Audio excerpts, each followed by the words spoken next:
You can see the stars tonight. It's chilly out here tonight.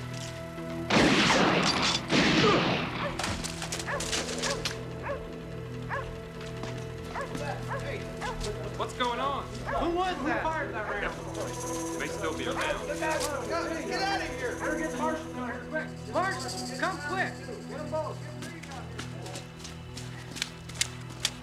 Yeah, he's been hit. Looks bad.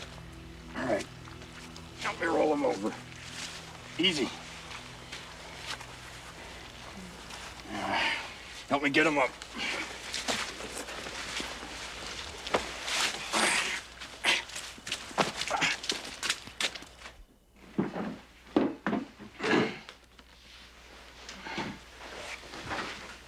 I'm gonna get me a coffee, Maureen.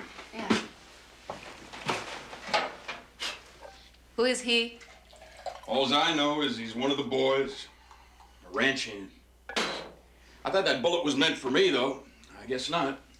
I've got to remove the bullet. You have to leave. What? Now. Since when? Just go. Now, look, Marie, I gotta ask this cowboy some questions. I gotta find out who tried to kill him. This cowboy is a young woman.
This your first offense in Canada? First time he's been caught, yeah. Have you ever tried to smuggle whiskey into Canada before? Oh, no. Mr. Pilcher, by the authority vested in me by the Canadian government and Queen Victoria, I find you guilty. And I order you to pay a $10 fine and I confiscate your whiskey. Do you have anything to say? No, sir. Thank you, sir. I'll never do it again. You can be sure of that. Pilcher, come here. By tomorrow, you ain't gone from Bordertown. It'll be a month in them cages for you. Do you hear me? Yes, sir. Don't ever stick your nose in again when I'm conducting a trial. Do you understand? Canadian justice, huh? You know, you should have taken away his wagon and his horses and put him in jail for a month. That's what you should have done. I thought the sentence was fair. Fair? It was worse than stupid, Jake. It's because I have more authority than you, isn't it? More power. It kills you that I can conduct a trial, hand out punishment and fines, and that you can't. That's it, right? Dr. Dumont says you can come see the cowboy that got shot last night. The cowboy got shot last night? Where? Go ahead, Willie. Tell him all about it. Right there on the main street in Canada. Why don't you tell me about that? Gee, I don't know. It's all yours, though, Corporal. You haven't heard the last of this, Craddock.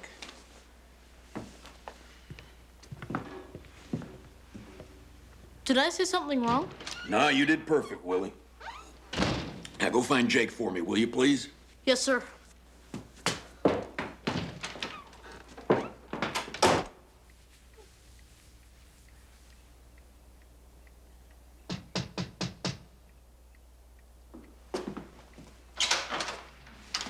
Clive.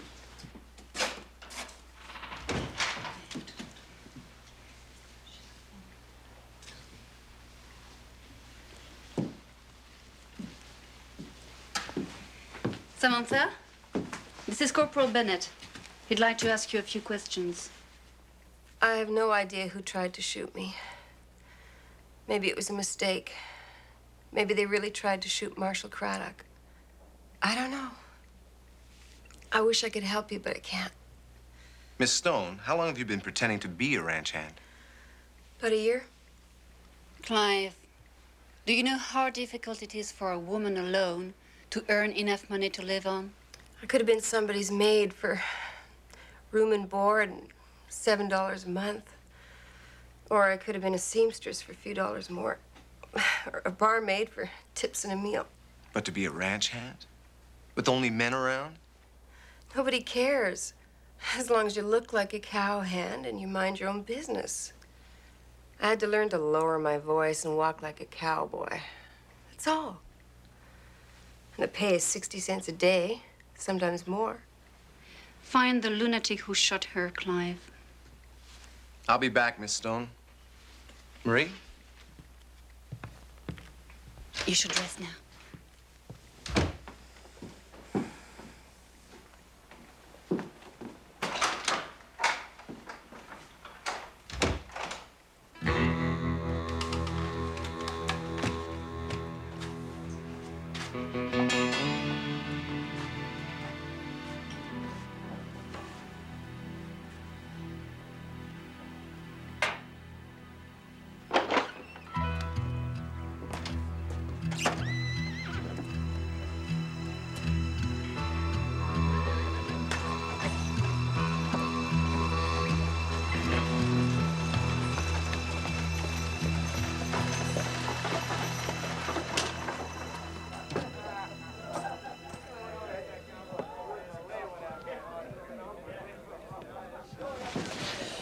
Corporal, I was just telling Diane there all about how Canadian laws work, and, Never mind that.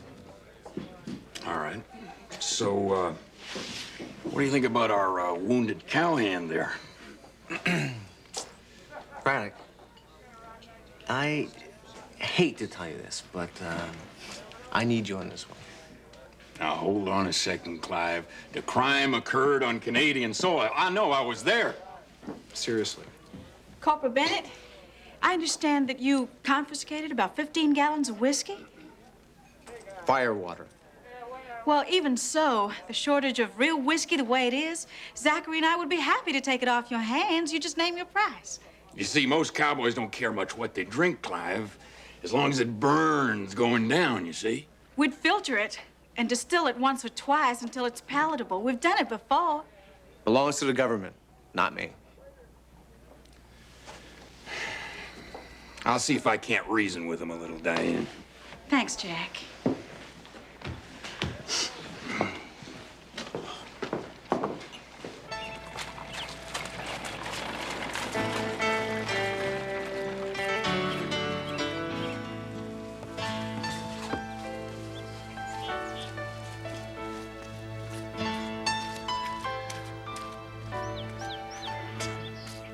Is the doctor in? I'm a personal friend. Thought I'd surprise her. Marshal Craddock said no one can go in.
You should have killed me when you had the chance.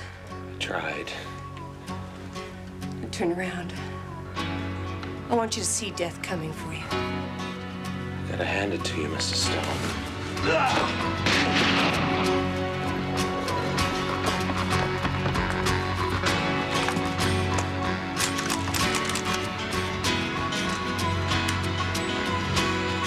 Drop your gun.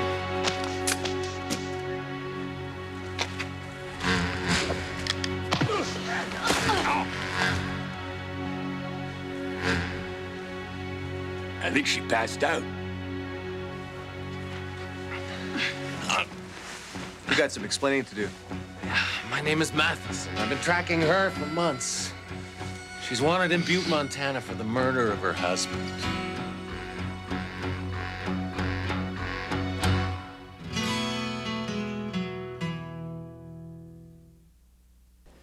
You've lost a lot of blood. Such a foolish thing to do. He could have killed you. Maybe that would have been better.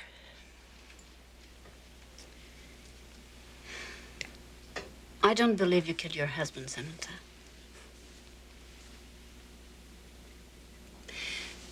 This thing you've done, dressing like a man, it's such a desperate thing to do. What drove you to it?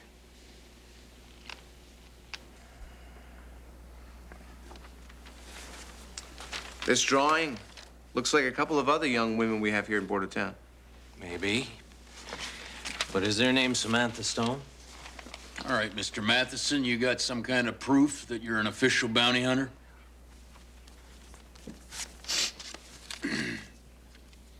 I'll take my prisoner now if it's all the same to you. Butte's a long ride. You can have her when the doctor says she can travel. Ah, don't make no difference how sick she is now, does it? She's gonna hang anyway. Where are you staying, Matheson? I can probably get you a good rate down at Denny's hotel. I'm at the rooming house. Am I gonna get my prisoner or aren't I, Marshal? Like the corporal said, once the doc's finished with her, you'll get her. I'll get a bite to eat and come back. All right. Matheson, how do you explain someone taking a shot at her last night? It's your town. Beats me. Jake, how is she? How would you feel if you were shot and then knocked down by that ox? Clive, she can't stay here. It's too cold. Hey! You think I can go back to my own cell? This guy smells. Why don't you just hold your breath, then? Come on out of there. You're going home early. Andale, let's go, both of you. Move.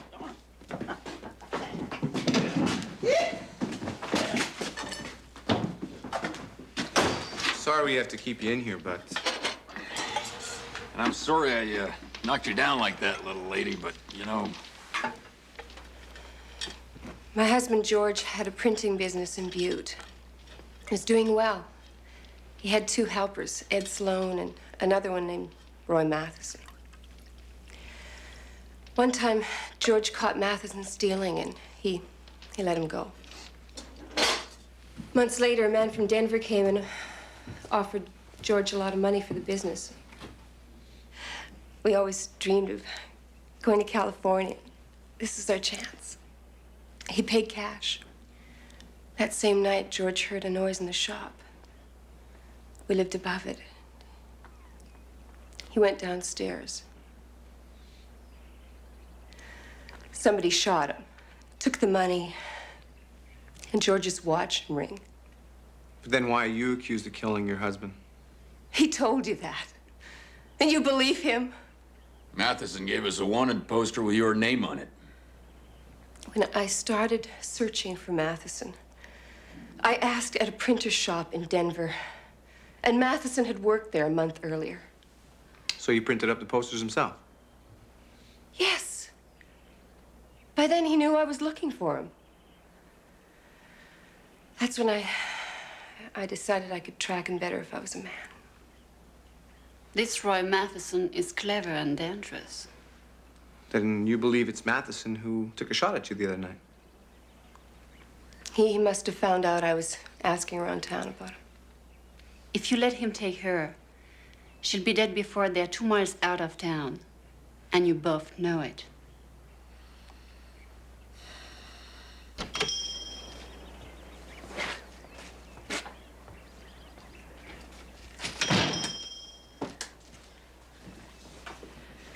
I better take Marie some lunch. She's been with that wounded man all morning. Good idea. Can I help you with something? No, I just want some information. You've got a man staying at the boarding house named Roy Matheson. Yes. Has anyone been asking about him? No. Oh, wait a minute. There was someone yesterday, a cowhand. He described Matheson to a T and then said he was a friend of his. And you told Matheson, and he asked what the cowhand looked like. Yes, that's right. How did you know? And I bet he was out pretty late last night, too. That's right, he was. But... Thanks, Sally.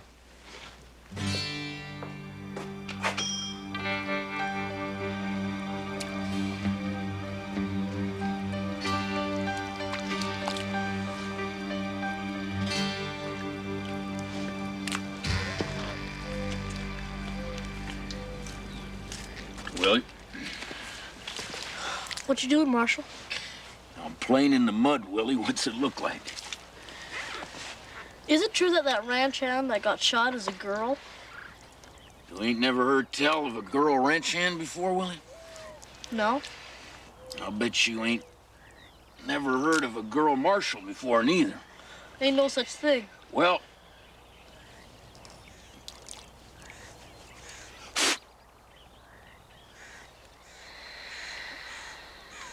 will you wash this off for me, please, Willie? Yes, sir. About that whiskey, Corporal. What if we agreed to sell it only to the Americans and not Canadians? Not now, Diane, all right? I say we arrest him and wait to hear from the sheriff in Butte. And I say we go over to the rooming house and check his rifle. See if this matches with the shells he's using. Sure. And then risk a big shootout at the rooming house. Look, Clive, there's gonna be some shooting no matter how we handle it. He said he was coming back for Samantha. All we gotta do is wait for him. Unless he's already there. Matt, hold up. What's the problem? We need to talk to you about Samantha Stone. Sure. She's ready, isn't she? Well, she's about as ready as she can be, yeah. Good.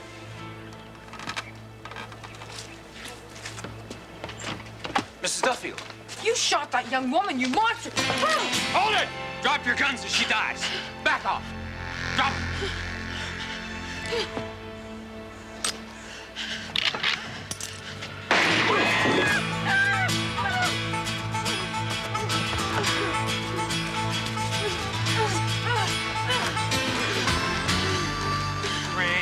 Go, Mrs. Duffield.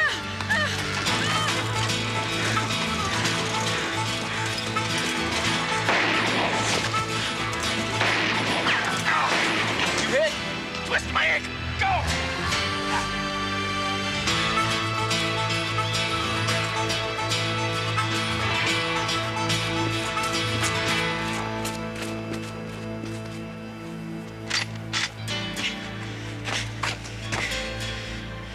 Make it count, compadre.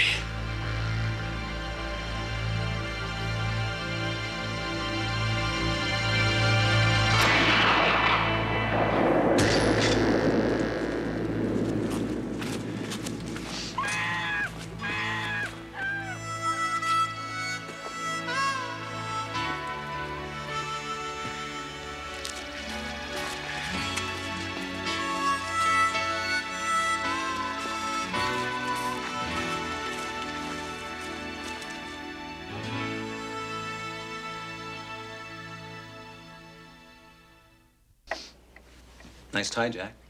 You like it? Is it straight? Yeah, move it down a little bit on the left. Is that good? That's great. You know, I gotta hand it to you straight there, Corporal. It wasn't until I found Samantha's husband's ring there, up in Matheson's suitcase, that I was certain we had the right hombre there. Really? That's right. It's a sign of your superior instincts, that's what it is.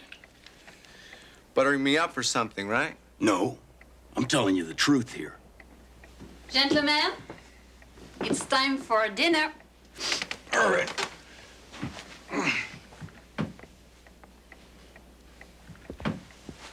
You look lovely, Samantha. You sure do.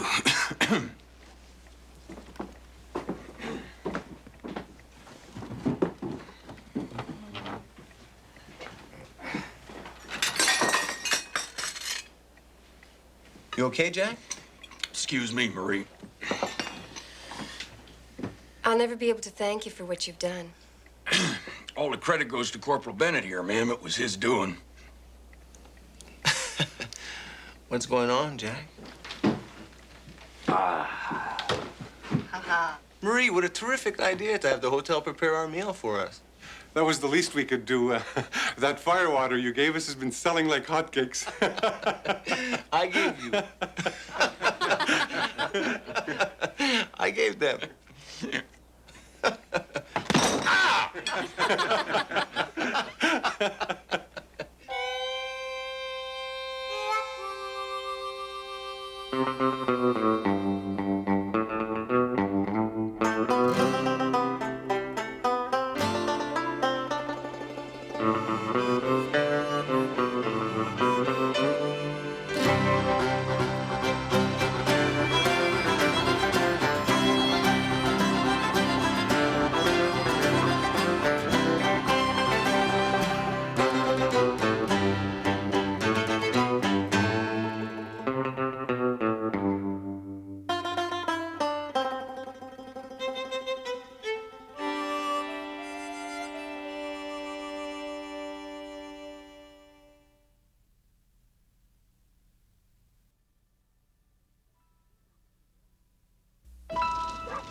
Who are the guys we're looking for, Marshal?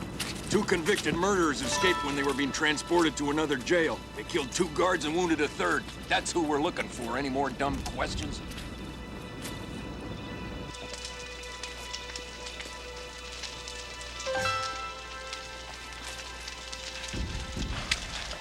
Did you see anything?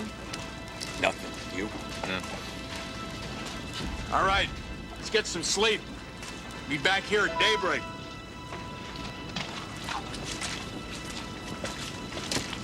Let's see how our prison guard with the sweet temperament is doing.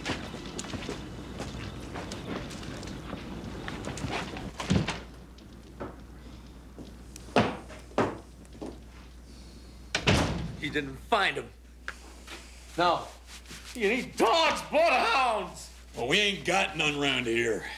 Besides, Dwyer, why do you think they'd come here? You small-town tin badgers are all alike. Take it easy, lady. I ain't no horse. You want me to leave the bullet inside? No. You'd be wise to show the doctor some respect. Barnes and Logan are here, I tell you. I heard them talk about Bordertown. You think they'd be crazy enough to come here? I mean, they stole the guards' clothes, stole their money. Probably long gone by now. Well, they were crazy enough to kill 2 guards. Well, we got the town sealed off. All we can do is wait for daybreak, start searching again in the morning. You guys, you're no match for the 2 of them. They're gonna walk right over you.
about as gentle as a mule. You know that? I guess the guards we posted last night didn't say anything. Well, Dwyer, sorry the hotel was full last night. Hope you slept well. Just remember, they had to get to Bordertown fast for the easy cash. That's what Barnes said.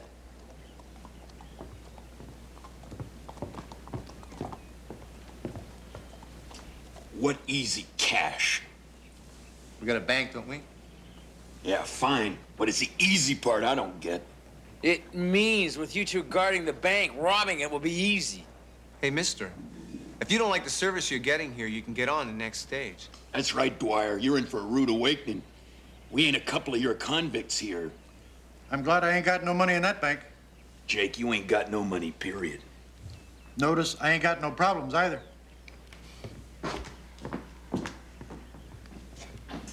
Hey, wait a minute. We don't have to try to find Logan and Barnes. They're bound to come here looking for Dwyer. He's the only one that can identify them. You know, you're right. And if you want to be around for coffee tomorrow, you do exactly what we tell you. You hear me?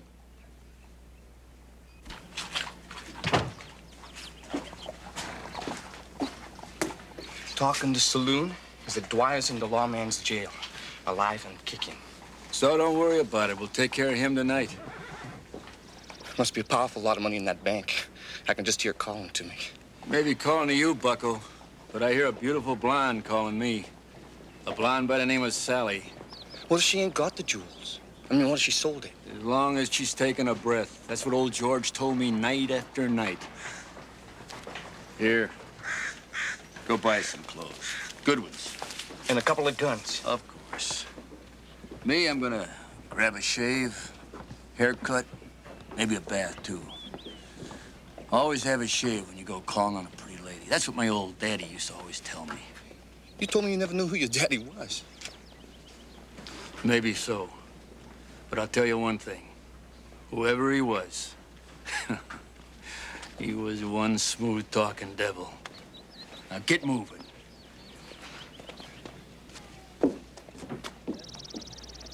Now we figure it's got to be the bank. Yeah, you know how Canadians worry so much. Yeah, about American thieves.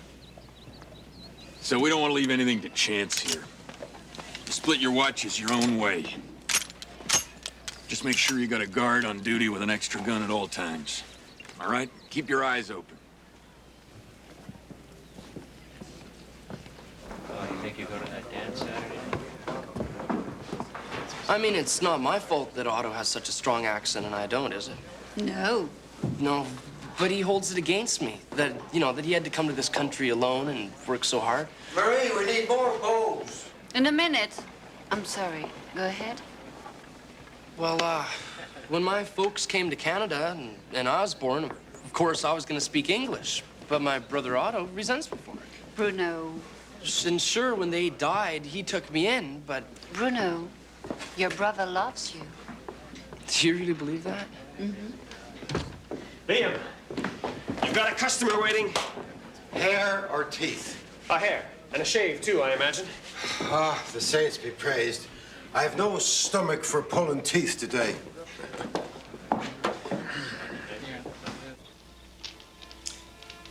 Mrs. Duffield, all it takes is enough money and knowing the right people. A pardon for George? Just $1,000. I don't have that kind of money. But you can get it, can't you? How do I know you're telling me the truth? That you even work for the prison or that George sent you?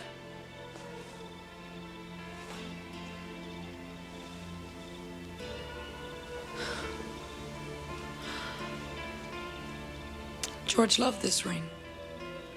Swore he'd never take it off. Except he knew I had to convince you. Said you had something that you wouldn't part with neither, unless it was for George. For him. For George Duffield. Thief and a liar. What makes you think I'd give you a penny for him? How many times did you go see him in prison? Huh? Poor old George.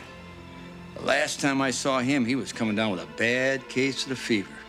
You know, a lot of men die from that. Does George deserve to die?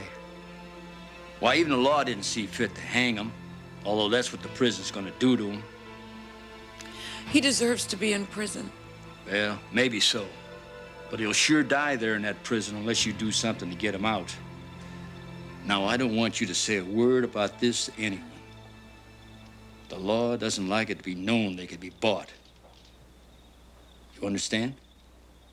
Ruin George's chances. Well, you think about it. 'Cause I'm riding out of Bordertown tomorrow afternoon. Good night, ma'am.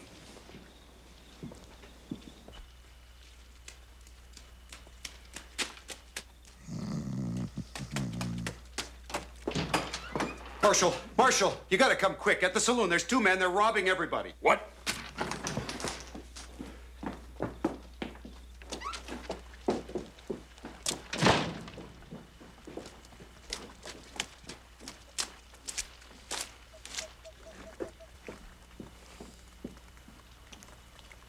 Did they go for it? There was only the marshal. He went running right to the saloon. Okay, now both of you, hear me. If you say one word to anybody... Look, you've got my word on it. You make sure of it. We'll never say anything. Never.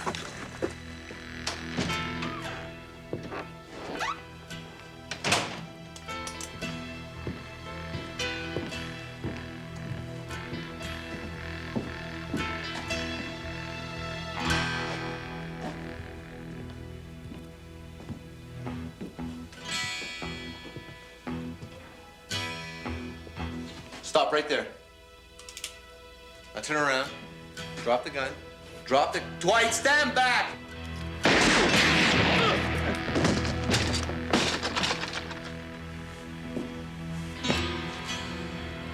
Stand back, Dwyer, you fool! Don't tell me what to do.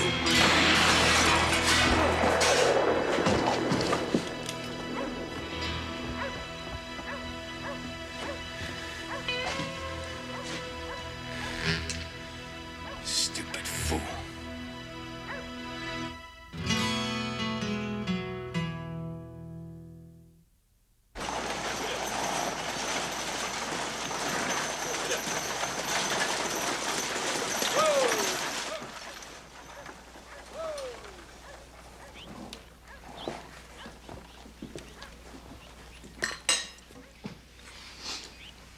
What is it that's in town that Barn wants so badly? Well, whatever it is, he's bound to get it now.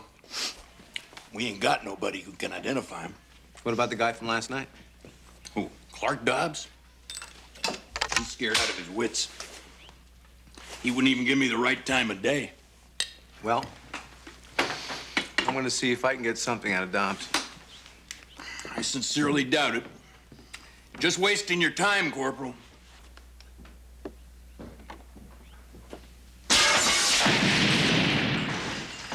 Jake! Nice shot, Jack.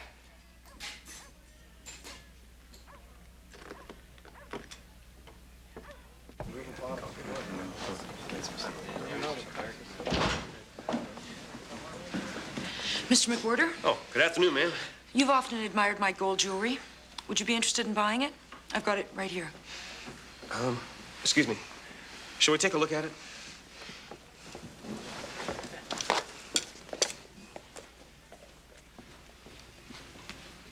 Sally, why do you want to sell these? Family reasons. What's its value? If you're really sure. Positive. What's it worth? I think I appraised it once. Yeah. $1,000. Thank you.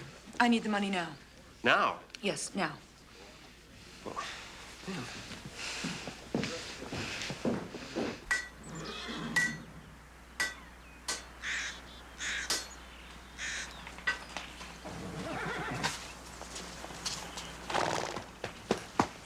How much did you say you wanted for this bag of bones?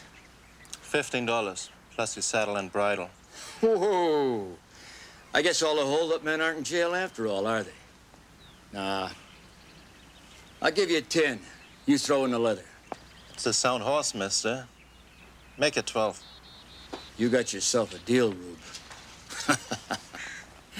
But first, you gotta put a new shoe on that left front.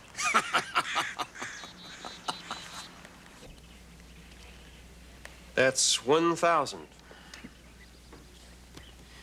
If you change your mind, Sally, I'll be in town until... No, thank you, Wendell. I won't be changing my mind. As you wish. You sold your jewelry? Why? I can't tell you, Marie. But Sally... Please. Sally, it's the only security you've got. What are you doing? Why did you sell it? Tell the man who comes asking for me I'm at Confederation Hall.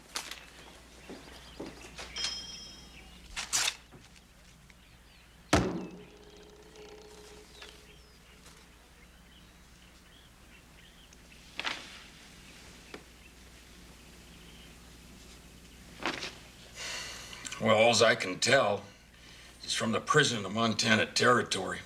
It's probably about Barnes and Logan. You're getting worse, not better. Look, just read it for me, all right, Jake?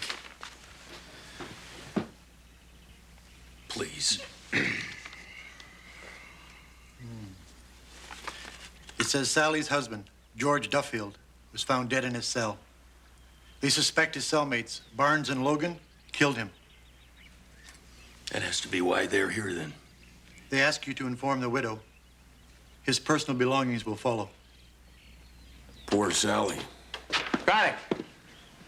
Liam can identify Barnes. Gave him a haircut yesterday. And a shave.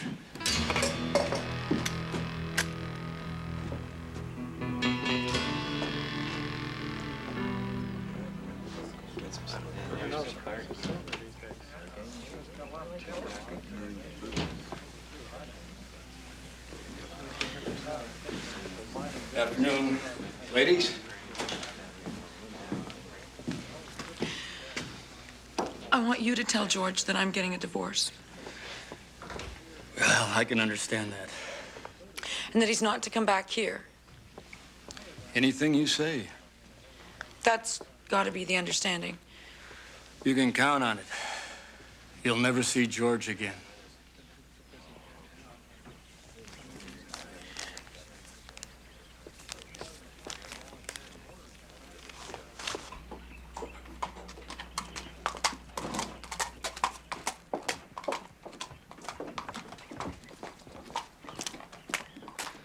He's not in there.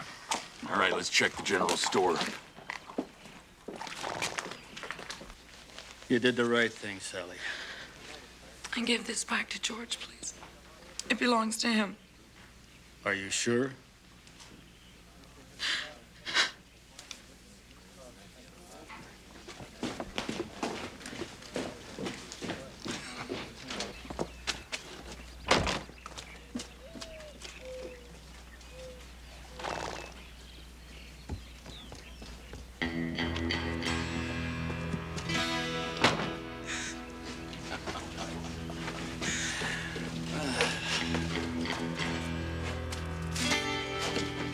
That's him! Bart!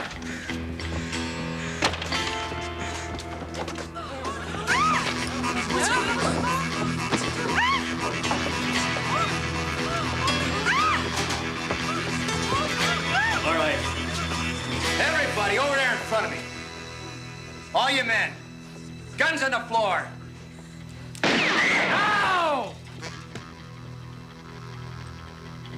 All right, Pops. You. Pick him up. Easy. Okay, now bring him over here. That's close enough. Put him down there in front of me.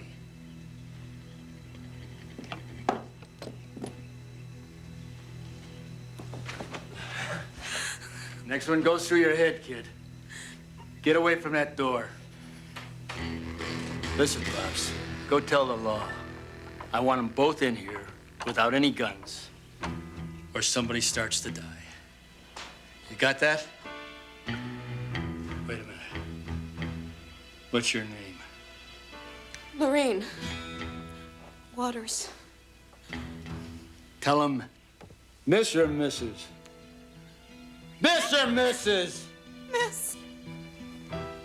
Tell them Miss Lorraine Waters dies. In 2 minutes, unless I get my way. Now move! What you got in mind, kid? Nothing. It's just my aunt. She's just scared, that's all. I'm just trying to calm her down. Back away from the door, Junior. Yes, sir. Move! She's gonna die! She's gonna die! Unless you get in there right now! Get in here now! Well, well. Little Red Riding Hood. Where's the 10-star?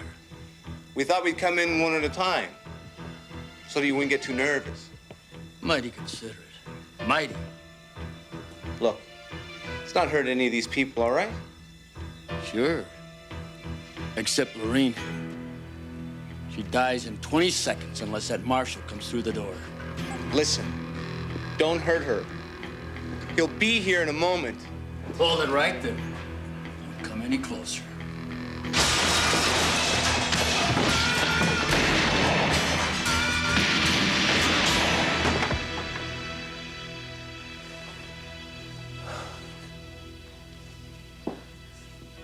You all right, Lorene? Yeah, I think so.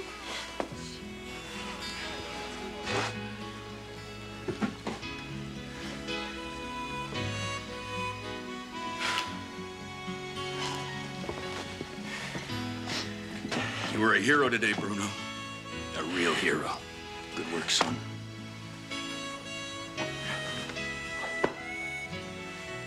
He's my brother.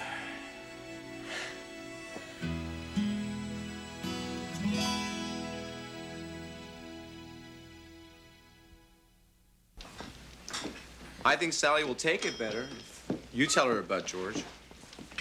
Or we could just, show her the, dispatch. Jack, please. We are her friends. We will all tell her. All right, I'll tell her.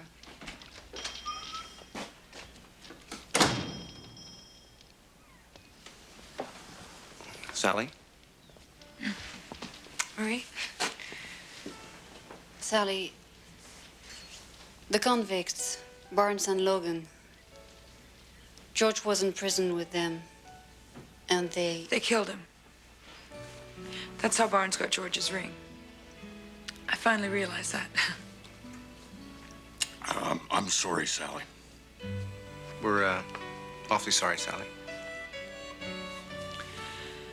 Well, I'm free now. I got my jewelry back. What could be better? We're taking the day off. You and me, all right? Take over, boys. Take over? She's kidding, right? Right. Take it easy.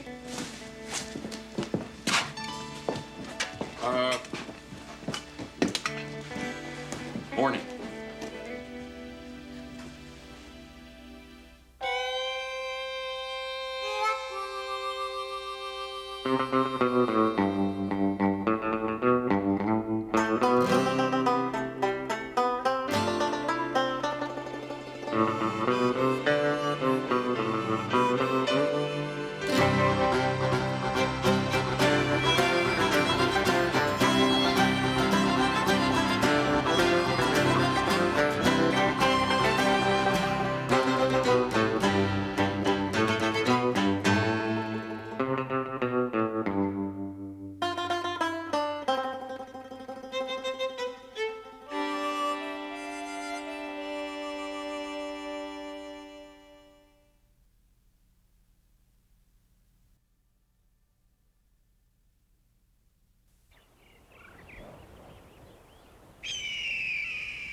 Pete, it's me, Dominic.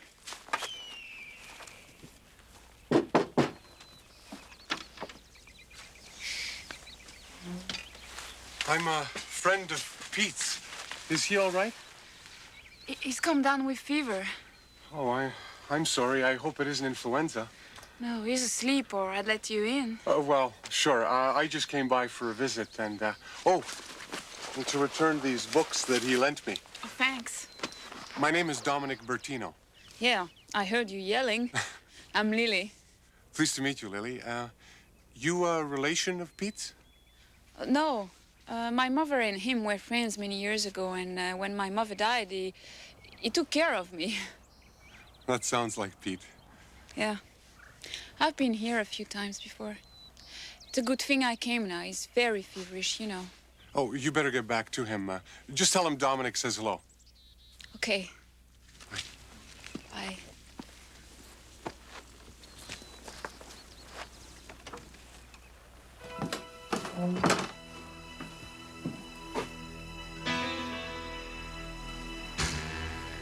Nothing to worry about. Let's get packed. We've got a long ride to the border.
Bring it up.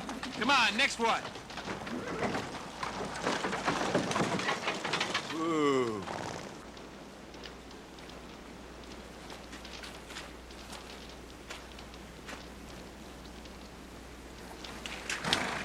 Where are you coming from?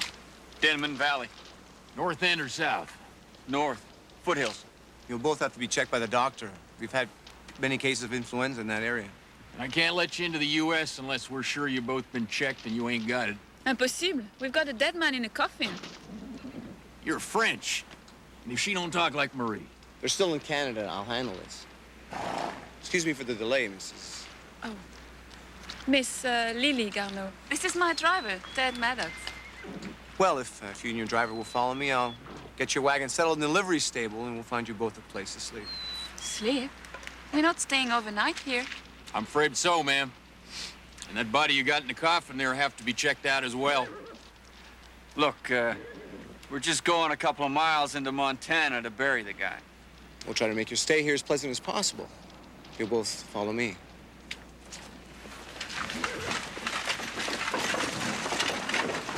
Anything I can do to make your stay more enjoyable, ma'am, you let me know. Bring it up. Besides, my place looks like a home. It's like my nest. Yours looks like a cemetery. Your place still smells of that skunk that died and you never found. That was a raccoon and the dogs took it away, all right?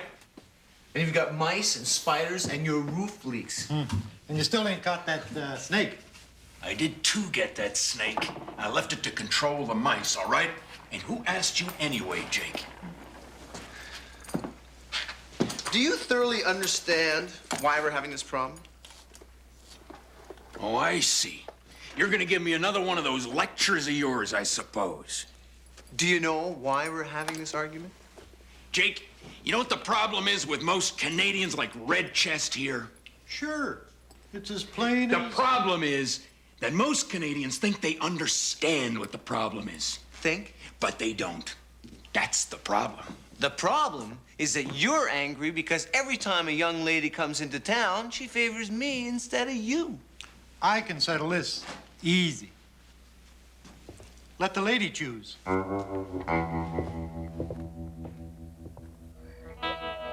You went to a Catholic school? Mm-hmm. So did I. My favorite nun was Sister Gabrielle. Mine was Sister Hélène. Then my mother pulled me out of school and we went touring the world with a circus. I studied to be a nurse, but then I fell in love with Jacques. Oh, but where is he? I want to meet him. He died here almost 2 years ago. I'm sorry. But they call you Dr. Dumont. Before he died, I helped him with everything. From setting bones to gunshot wounds to delivering babies. After he died, the sick people kept on coming, so I read his medical books and I treated them. And you, Lily?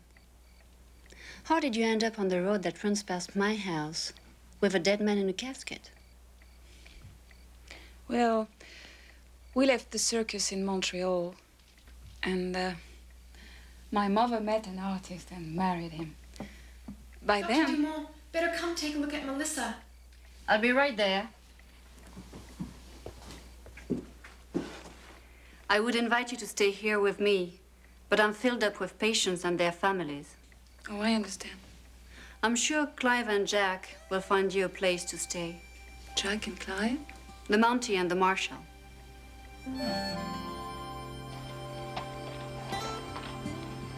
You're both very gallant to offer me your living quarters, gentlemen. Your cabin sounds delightful, Marshal, but, you know, I'm so tired from this trip, I don't think I could take more than a few steps before I just collapse. Good. Then you'll stay in my quarters. I'll sleep at the office. And in the morning, it'll be my pleasure to take you to breakfast at the hotel.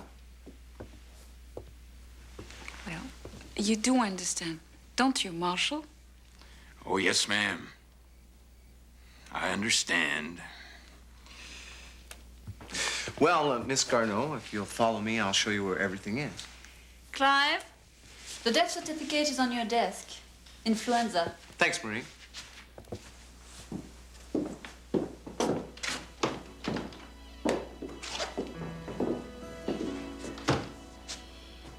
Should I be jealous? Of course not, Marie. Do you know how long it's been since either of you has taken me to breakfast at the hotel?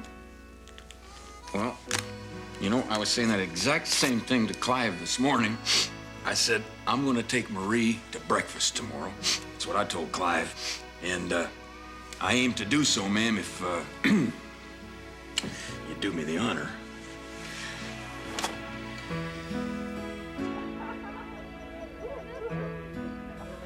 How come you and him are friends? I gave him food and a place to sleep when he was broke. That was about 3-4 years ago. Ever since then, after he came back from prospecting... Evening, ma'am. He'd come by, or I'd go visit him, and... Evening, gentlemen. Marshal? Is the Mountie in the office? How should I know? I ain't my brother's keeper. He's got a letter from the dead man.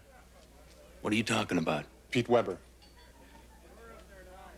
The man in the coffin that came into town today. Yeah, old Pete. What about him? Pete Weber was a friend of mine. He gave me this letter, which he said I should open after he died. Well, open it. I thought I should give this to the Mountie because Pete was Canadian. No, just open it, will you? What are you waiting for?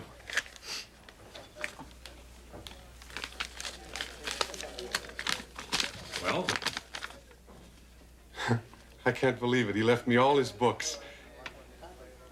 And half his gold. The rest goes to his Indian friends.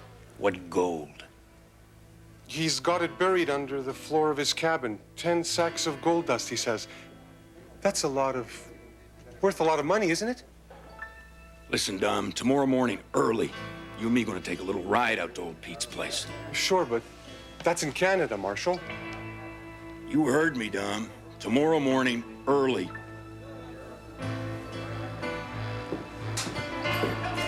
got your hair slicked down with bear grease, Marshal. Who's the lady that got you to shave, Marshal?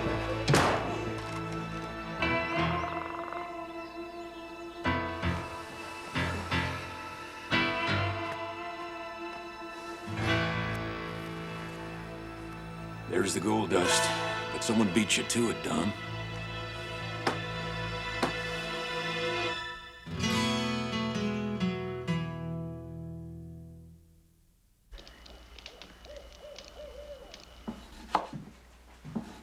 Are you sure you're not simply jealous? Look, Marie, the point ain't that Bennett's taking this girl out for dinner. No. What then?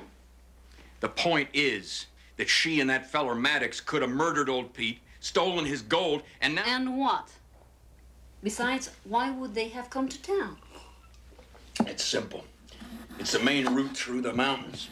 Uh-oh. Besides which, they didn't even know there was an epidemic now, did they? You forget one thing. I examined old Pete, and he definitely died from influenza. So he was not murdered. Jack, forget it. No, I insist that you take it. It looks so lovely on you. Oh, but I don't know when I can repay you. We French girls must stick together. Besides, there's no one else who could wear such a creation. Uh-huh. Woo! It's so good to laugh. These last few days with the epidemic. Oh, you must be exhausted. I know. Yes, and now I must go back and check on my patients. Oh, okay. No, please. Accept it as a gift from me. Oh, I shall wear it to dinner with the corporal. Yeah.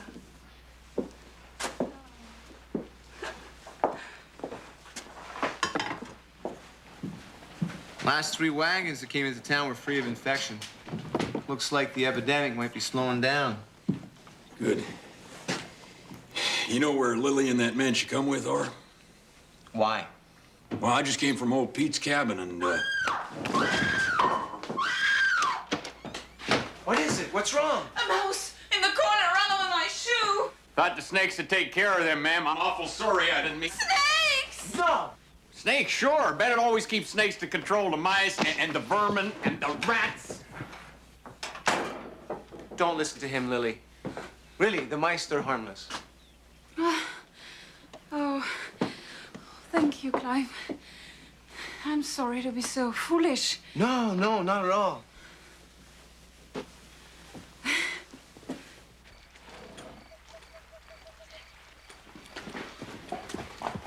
What are you thinking?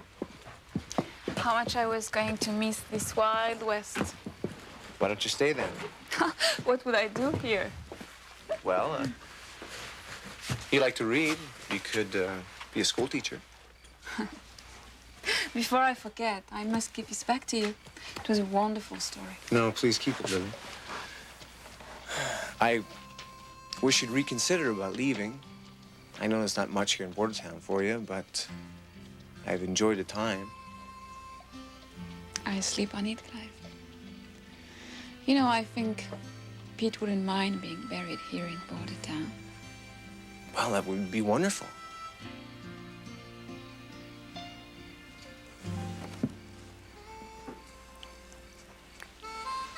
Well, I must get my beauty sleep. Good night.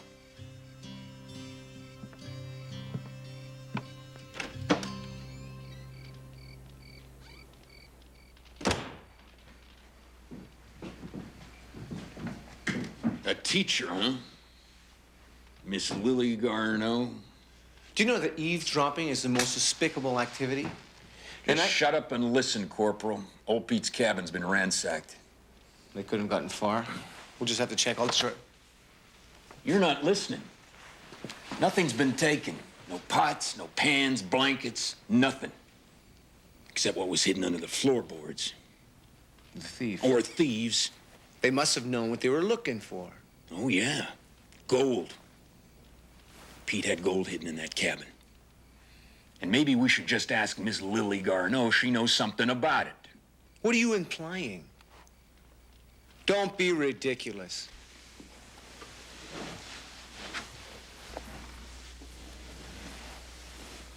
Last one. I'll hide them in the barn. Don't be silly. This is the first place we'll look. Yeah? Well, I don't like the idea of you and all that gold. Just bring me the saddlebags. Once we bury old Pete, we get out of his place. What about the Mountie? Leave him to me.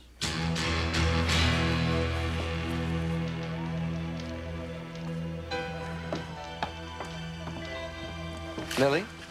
Evening, ma'am. Marshal wants to ask you something. What is it, gentlemen? I was just paying my last respects to Pete. Do you know anything about some gold that old Pete had hidden in his cabin, ma'am? Pete's cabin was ransacked, and the Marshal seems to think that some gold was taken. Pete never said anything. Oh, you don't think I... How could you?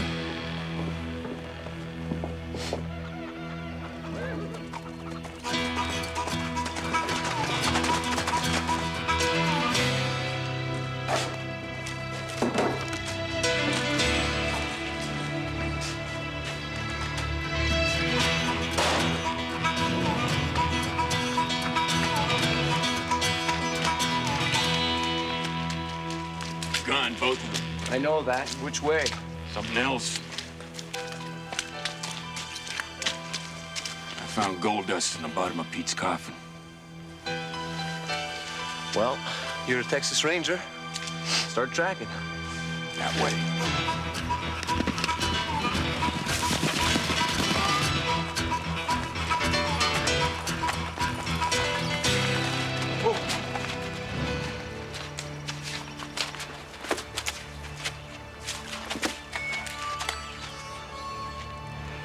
They turned off here.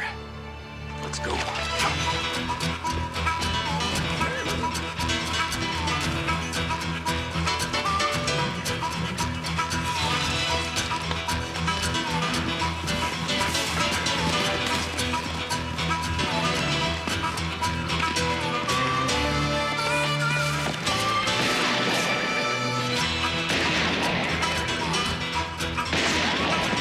Cover me.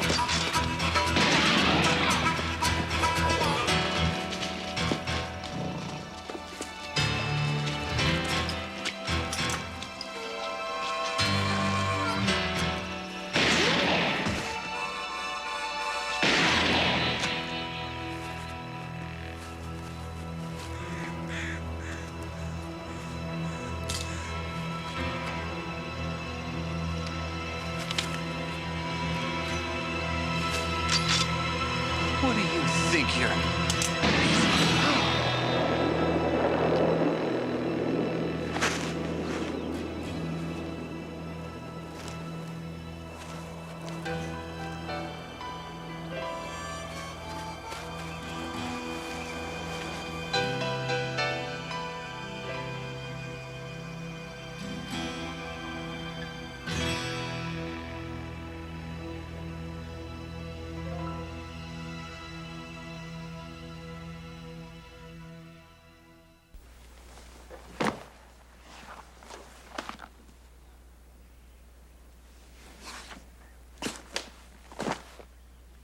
Well, I don't get it. Why would you take Bennett's books? Where's the gold? I don't know anything about any gold. Maddox forced me to go with him. He said it'd destroy my life if I stayed here. And I wanted something to remember Clive. Well, ain't that sweet? No evidence, no case. Clive? Why'd you run away, Lily? I could have taken care of Maddox. I was afraid. I'd like to rest now.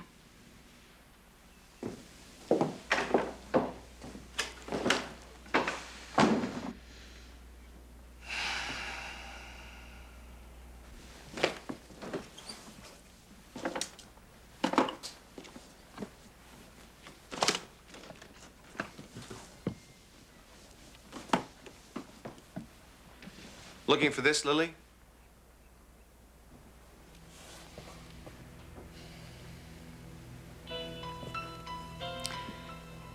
Come with me, Clive. There's enough for both of us.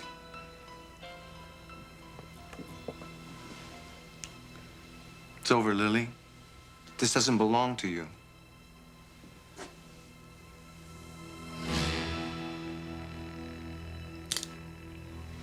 Give me the gold. I don't want to shoot you, Clive. Somehow I don't think you will, Lily.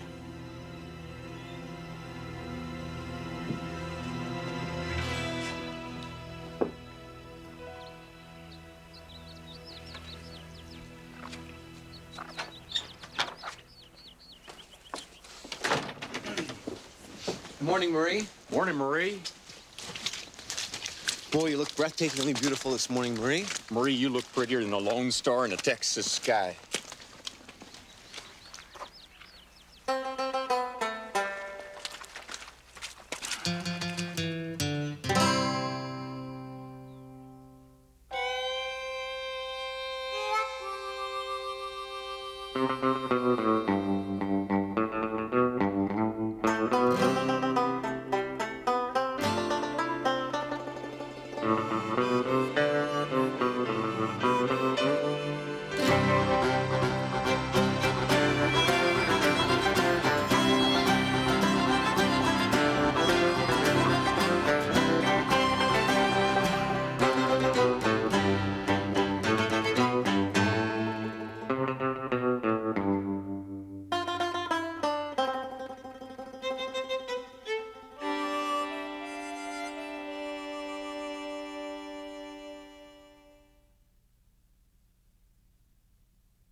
You came alone? Like you said, Mr. Elton, just me and my furs. Well, about. Let's take a look at them.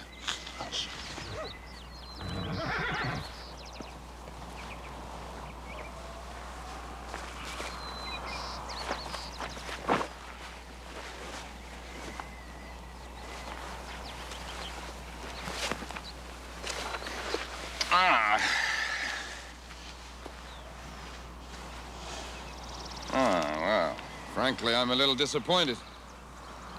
What do you mean? These furs, they're not of the quality I expected. Them's the best furs I ever trapped. Plus, you said you were going to give me more money in the traders in Bordertown. That was before I saw what you had to offer.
Incredible.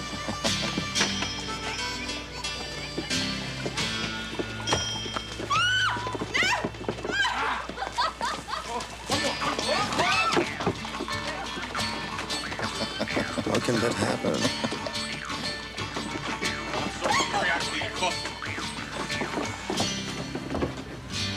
Julien! Julien! Marie! Oh, it's so good to see you! Julien! I can't believe it's you! Ah, you look as beautiful as I remember. It's incredible, Marie. What are you doing here? I came to see you, of course. Don't be silly. Tell me the truth. Let me just look at you. Oh, you're so beautiful. I'd like you to meet my friends. Corporal Clive Bennett. Nice to see you. Marshal Craddock. This is my oldest friend, Julien Lussac. And, this is... Marshal! Big Bart's been stabbed!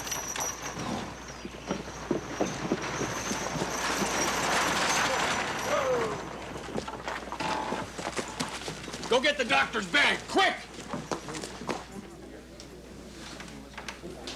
Nolte. Where'd you find them? In the clearing by Chilliwack Creek. You see anyone else there? Just Big Bart lying on the ground. No sign of his furs either. Doc, is he gonna make it? It's too late. He lost too much blood.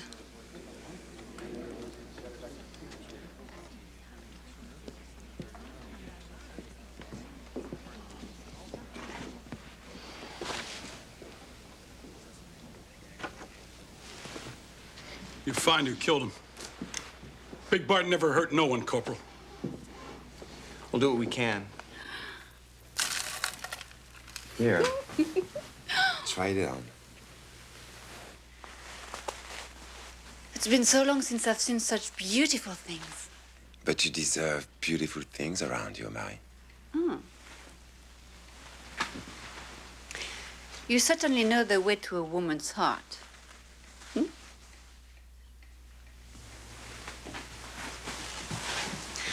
I remember how much fun we all had together. You and Jack always teasing me. I was always in love with you, Marie. But Jack got there first. What with this hard pan, best I can tell is he crawled right through here. Yeah? I wonder what that French fellow's doing in town. I don't know, but it looks suspicious to me. Where's his horse? What, Frenchie's? No, Bart's. And the furs. Someone took the furs.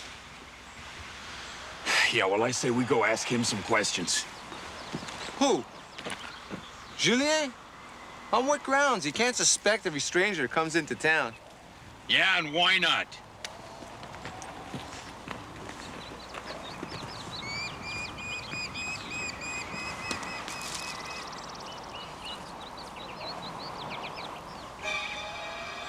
Hey, look at this. What do you think? It's like a piece of antler from a knife handle. Big Bart's knife's got a wooden handle. Come on. So, you're telling me that this, Frenchman... Mr. Lussac. Yeah, that one. You're telling me that he hired you to... Guarantee him top quality furs, that's correct. Why? Seems to me it would eat into his profits. Yeah. Well, I'm an expert on furs. He pays me well, and he makes a lot of money. I don't ask any questions. He got a temper? Temper? It's none of my business, really. Ever seen this before?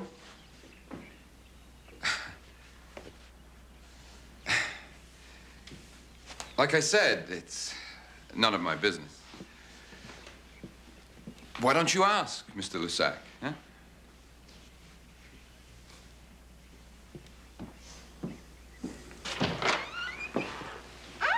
I don't trust him. Neither do I. I'm gonna go ask that Frenchman some questions. Mr. Lusac? Yep. Let's not make any rash accusations, huh, Jack? What in tarnation you talking about? You're willing to pin this murder on him because he's a friend of Marie's.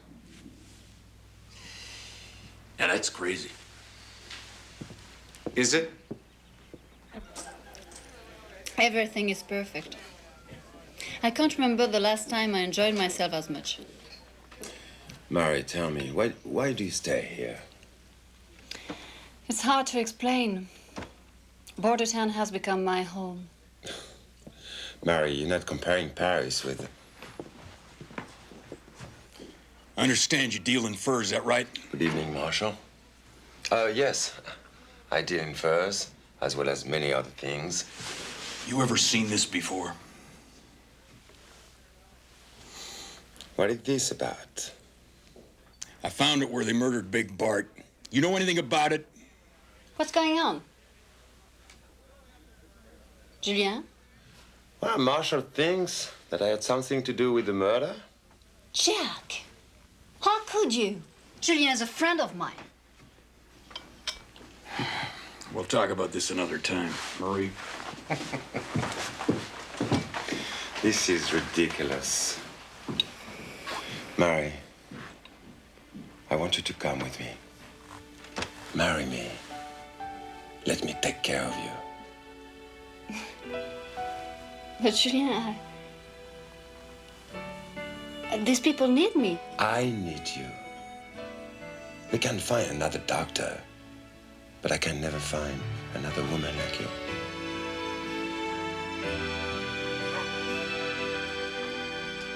At least think about it. Jacques would have wanted me to look after you. Thank you, Julien. For the evening, for everything. I have much to think about.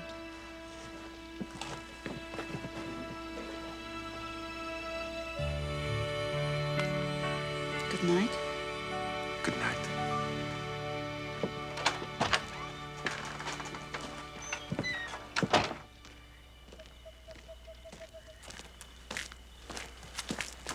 I'm leaving town. It was you, wasn't it? What are you talking about?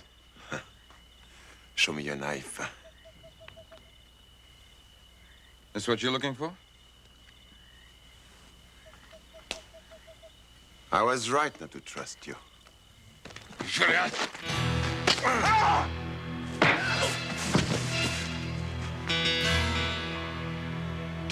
Help me! Help! Somebody!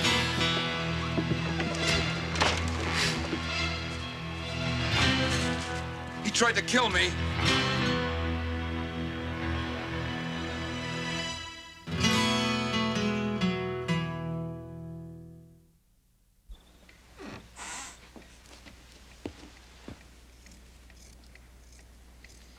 I appreciate you treating me, Miss Dumont, especially under the circumstances.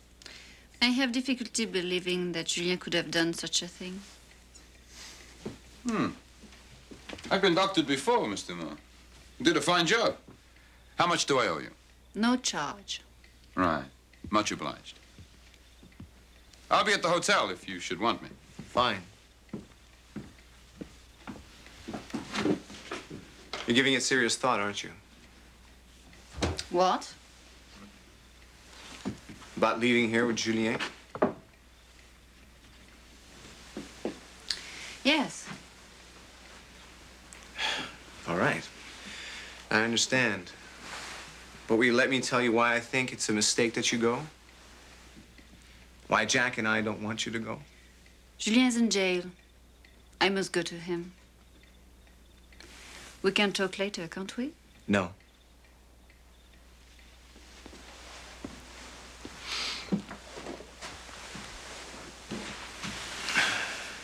Is this going to be serious?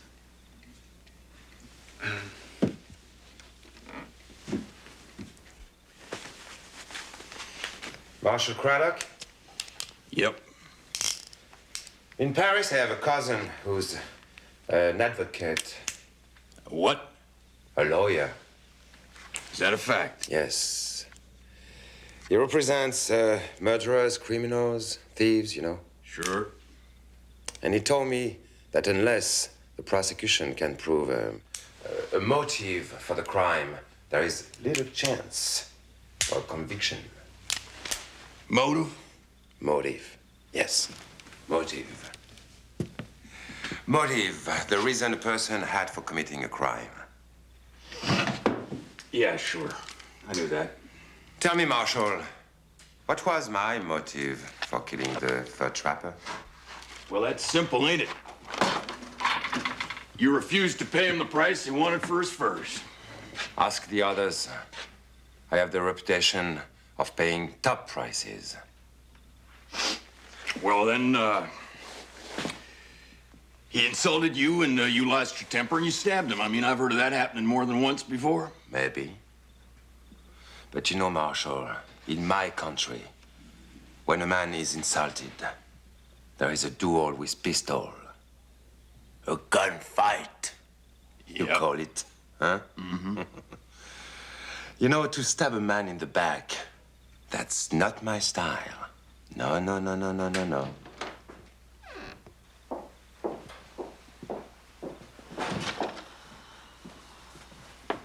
How long are you going to keep him in here? Look, Marie, we've just Jack, why don't we give Marie and Juliet some privacy? Huh? What?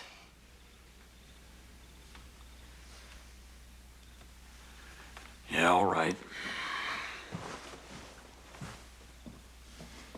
We'll be back in a little while. Thank you.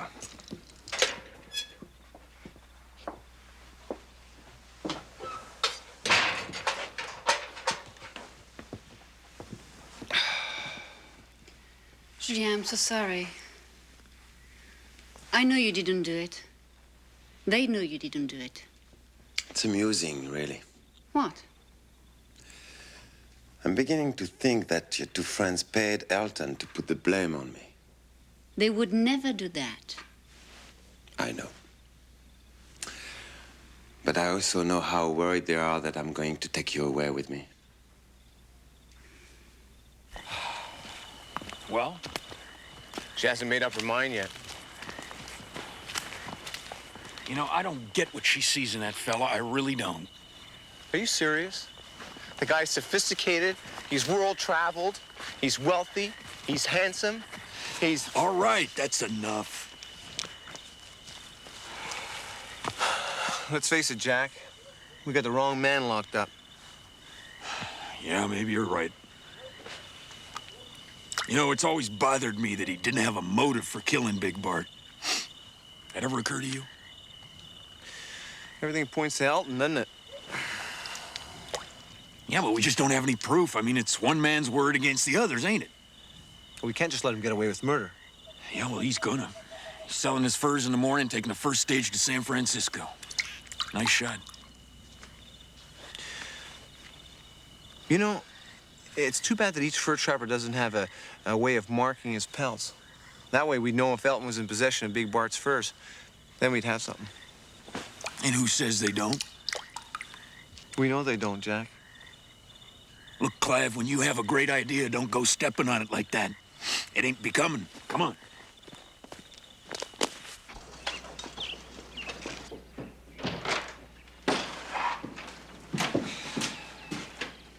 Clive!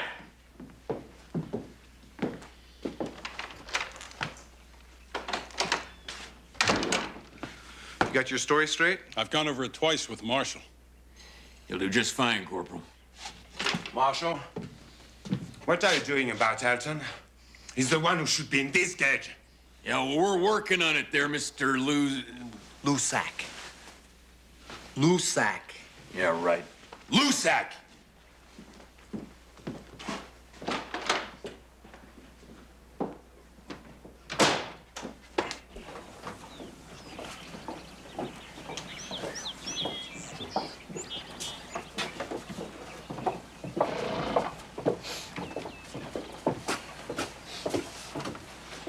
Morning, gentlemen. I'd like you all to just move along here. We might have a little trouble in here, and I don't want anybody getting hurt, all right? Mr. LeBeau, we're looking for some stolen furs. Sir, the Hudson Bay Company does not deal in stolen furs. Mr. LeBeau, Big Bart was murdered a few days ago, and his furs were stolen. I didn't know. Nolte here trapped with him for several years and says that Bart had a special way of scraping the skin.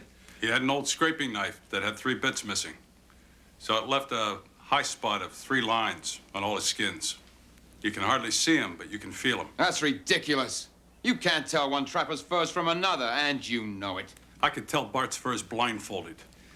I'll accept this man's word as legal evidence. Well, in that case, I don't see how any law-abiding man can refuse you.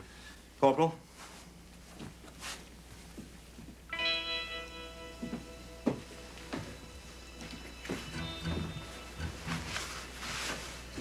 These aren't Bart's furs.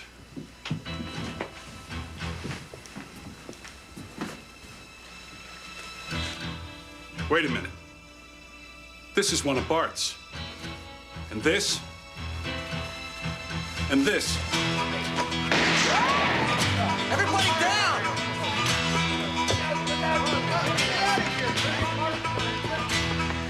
Hold it right there! Give it up, Elton. Drop the gun, Elton! Drop it!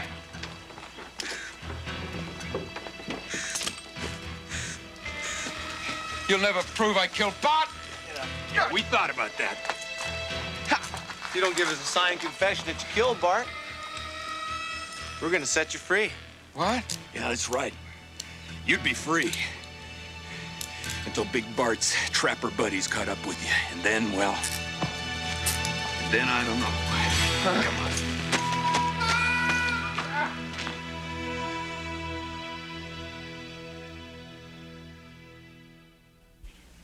Think of the life we will have together. You will be my princess. And what a wonderful hostess you'll be. But Julien, I thought you understood my interest in medicine. I did. I do. But once we are married and have a beautiful home, our social life will take up a great deal of our time. Julien, please listen to me. And then you will travel with me. Not to Bacchus places like this, but... Julien, I want to have a proper education so that I can become a doctor, a real doctor. But why? What for? You will be my wife. Isn't that enough? Stage is coming! The stage is coming!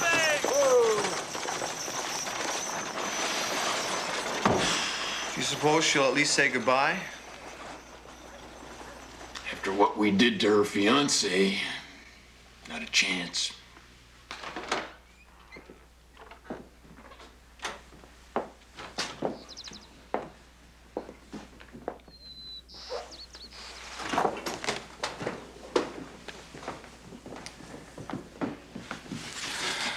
Well, Marie, it's been great knowing you, and I knew you'd come to say goodbye.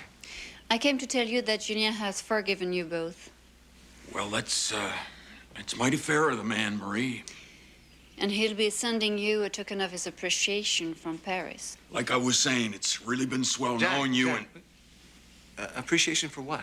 For taking good care of me, for amusing me, for protecting me from wild animals and wild cowboys. Do you mean he will not be taking care of you from now on?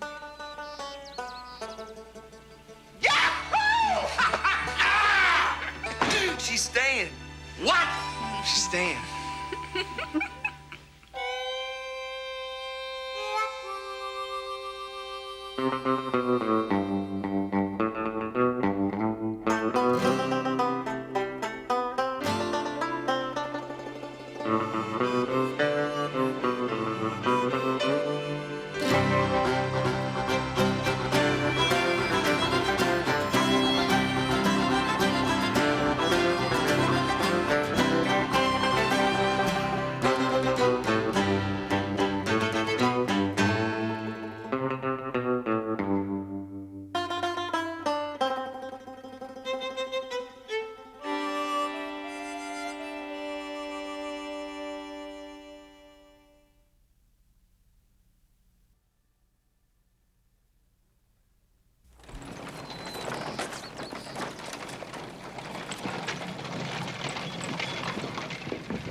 You're a dead man, Corporal. Sure you don't need an escort for that hombre there, Chief? Get on your horse, Couture. You get a commendation for this, Bennett.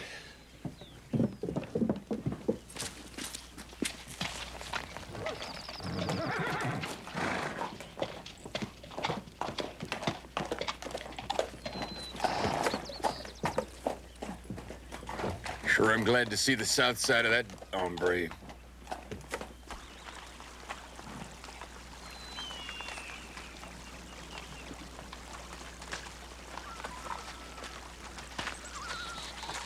Well, this is where we'll cross. I can't swim. Come on.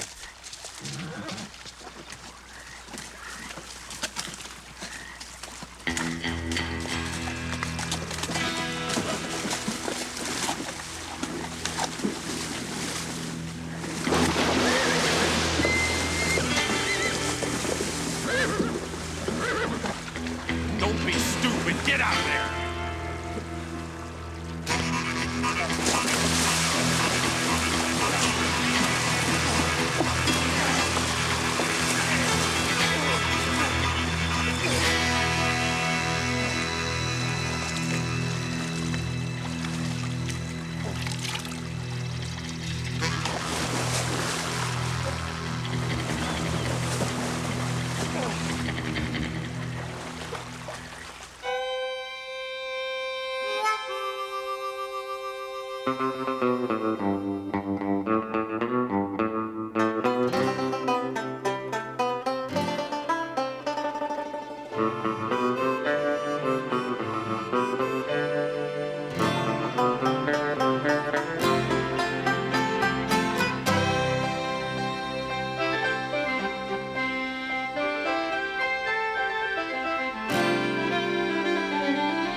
Jake, tell me truthfully, does he do it on purpose just to spite me?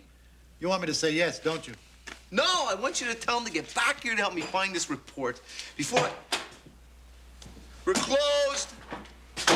I'll tell him. Cleaning day. Marshal. Corporal Bennett, Northwest Mounted Police. Can I help you? Oh, yes. My name is Georges Le Carré. I'm looking for a boy, about 11 or 12 years old. Is he lost? Not at all. His name is William. Do you know him? Well, I know Willie that age. I'm his father. So if I can find the North Star, then I know which direction to head in.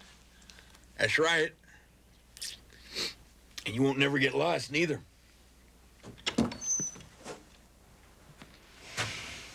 Craddock, I want to talk to you. Look, if it's about that report, Willie, Marie would like to see you right now. Willie, I'd like to talk to the Marshal alone. All right, Willie, go ahead.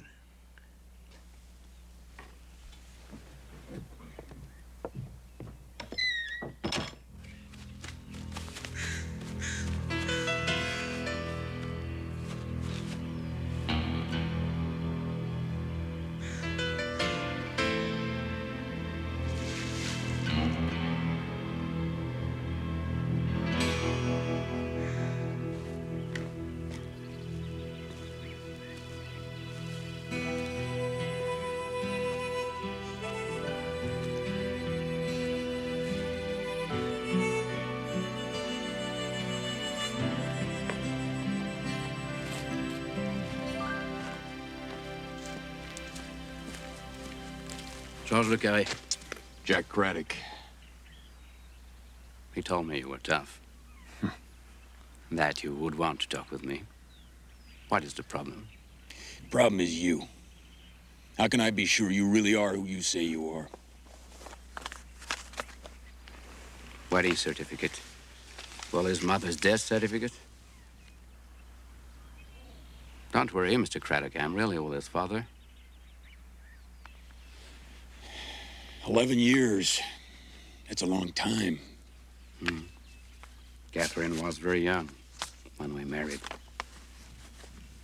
I met her on a ship crossing the Atlantic. I was a deckhand. And her parents were none too pleased, I'll wager.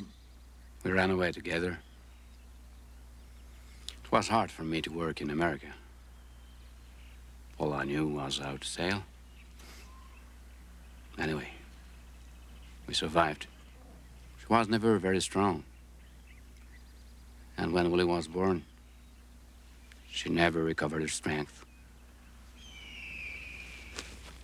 I was away when she died. But you never sent for Willie. Why? Promised myself I would send for him when I had enough money for a better position. 11 years. Listen, Mr. Craddock. If I didn't feel you had a real interest in William, I would resent you and your questions. You break that little boy's heart, you'll have me to answer to.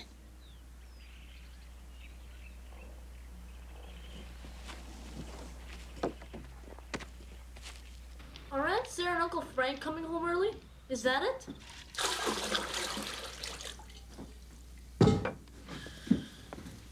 But I don't even smell. Clive, I think you should tell him you're the most calm. Well, that's true, Marie, but the boy trusts Jack. Well, I think it needs a woman's touch, Marie. Really? Got a point. Tell me what?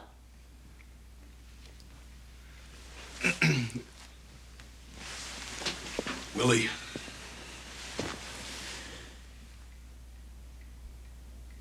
Your father's here and he wants to see you.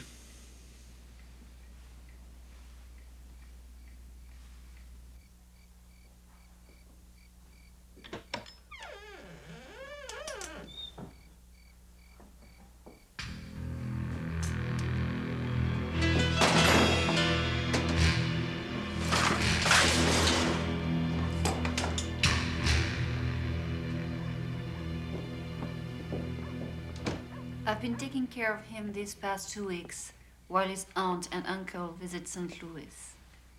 I have dreamed of this moment, Madame Dumont.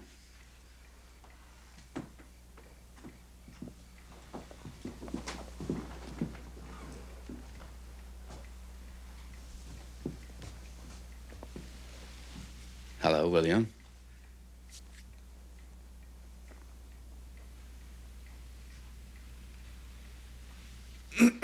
Well, Monsieur Le Carré, how long are you planning to visit Bordertown? Visit? I'm not here to visit. What do you mean by that? I don't intend to stay. Now that I've found Willie, I'm taking him back to Paris with me. We leave tomorrow.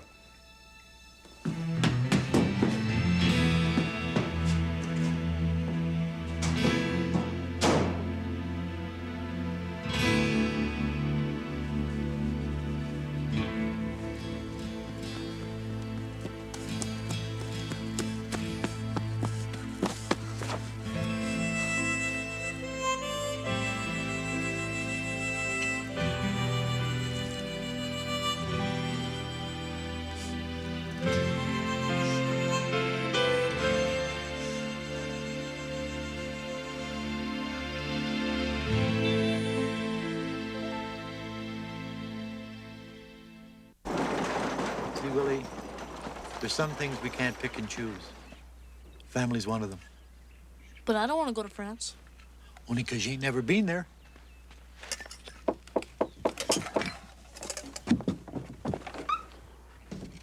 Come in. Hello. looking for Willie. He's not here now. Oh, thank you. Bye.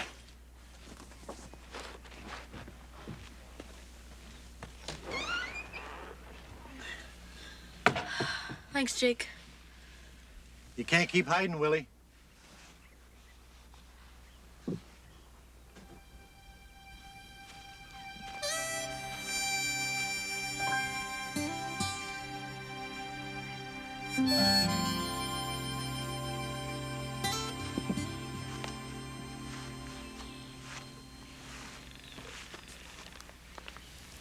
What was my mom like? She was gentle and loving. The most beautiful woman I ever saw. She loved you very much. Do you have any pictures? Huh? Here. You can't have it. Why should I go with you? You never even wrote me a letter. Oh. I'm sorry, William.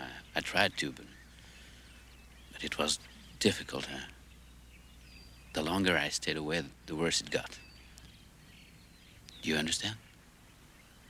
Kind of like when you fall off a horse and you have to get back on.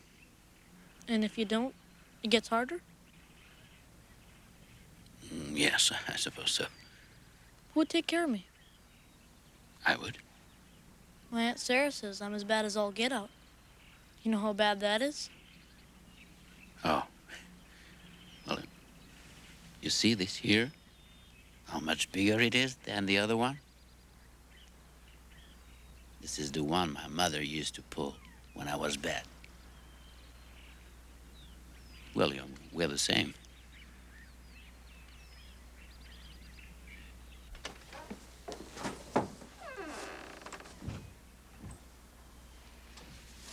Where are you going? I got a yen for some fresh fish. I'll go get my stuff. I'm going alone. But I made a rod like you showed me. I don't fancy no company. You haven't finished telling me about the stars. And you said... I said no, Willie. Now go on, get out of here.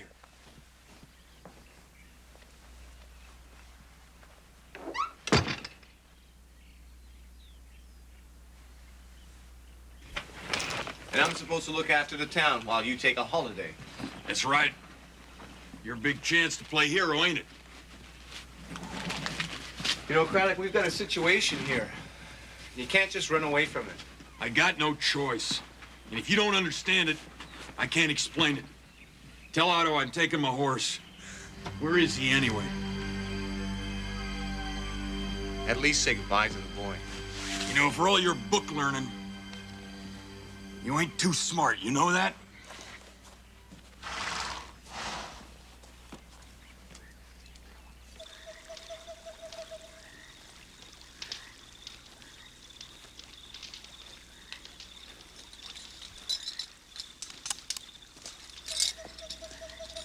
Thought I taught you to sneak up on a campfire better than that. How'd you know it were me? Heard the jingle of them shells you always keep in your pocket.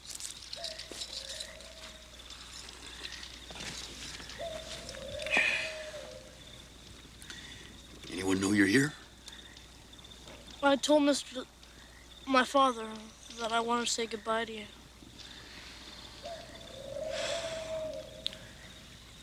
Marshal, thing is, I don't want to go. I figure this is my home.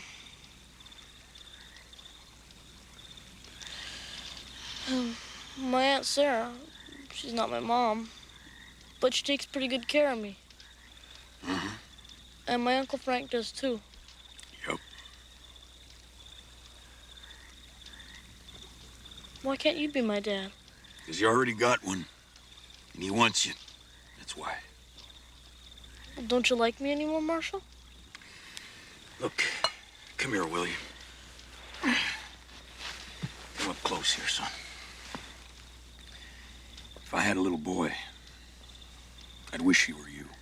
And I can't say whether you should go or not. That ain't my decision. thing I do know is your pa is one lucky hombre.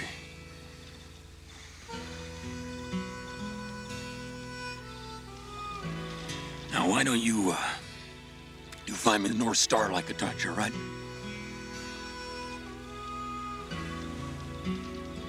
There's a Big Dipper. The follow the line. There. First big star is Polaris. That's right. That's right. Now, you can't never get lost, right? You want to come back here someday, you'll know the way. Huh?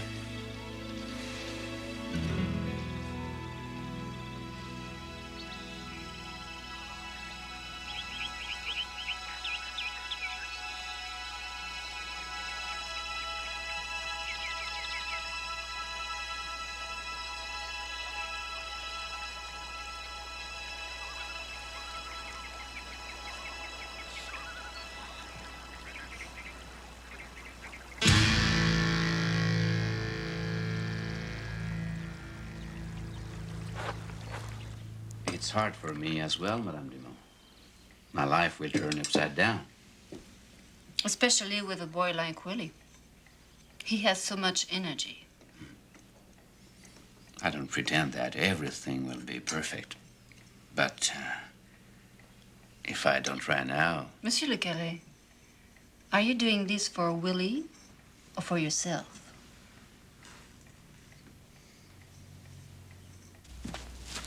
The Marshal and the Mount, you want the horses saddled up right away, please, Otto? Yes, Billy. I will saddle them. Dumont gets it. Willie! Tell the corporal to come here. His horse is sick. Yes, sir. Yeah. Tell him to hurry.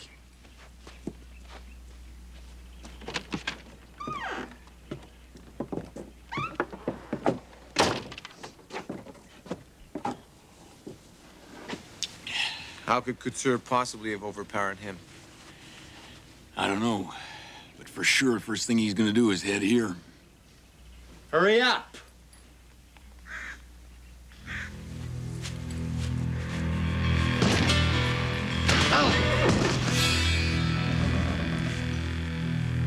Corporal Bennett!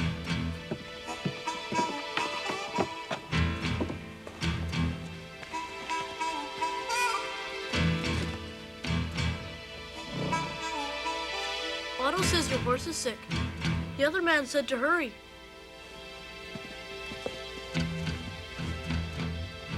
Bennett, the barn!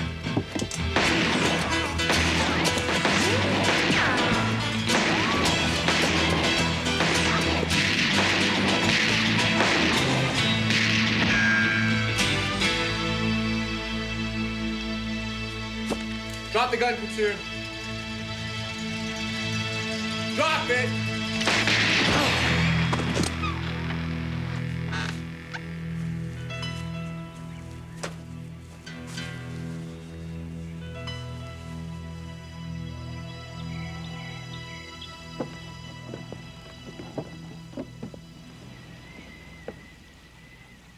Will I be able to go back for visits? Oh, it's very far, William. A great distance. Can I bring my rabbit? I never thought you would be such a special little boy. Your mother would have been very proud of you, William. And I do care about you. But you see... You don't want me? Oh, I want you very much. But this is your home. I would taking you away from everything and everyone you love. For myself. You deserve better than that. You mean I can stay? No. Thanks, Dad. And will you write to me? I will, son. I promise.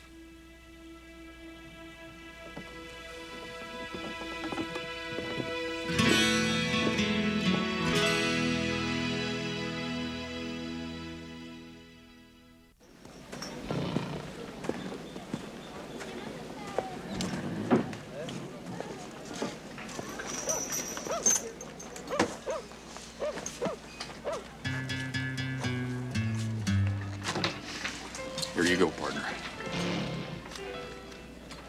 I don't need it. What do you mean you don't need it? I can stay! All right! Oh, that's great! Hang on, son. Thank you.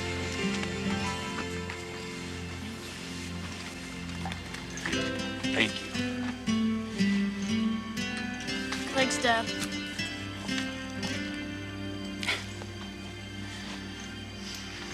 You know what that means, eh, Willie? What? We can go fishing! And we're going right now!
Bien hecho. Here, put that on. Are you sure he's in Bordertown? I'm sure. Remember, I want him alive. Huh? Don Carlos will not pay us 1 peso if he is dead.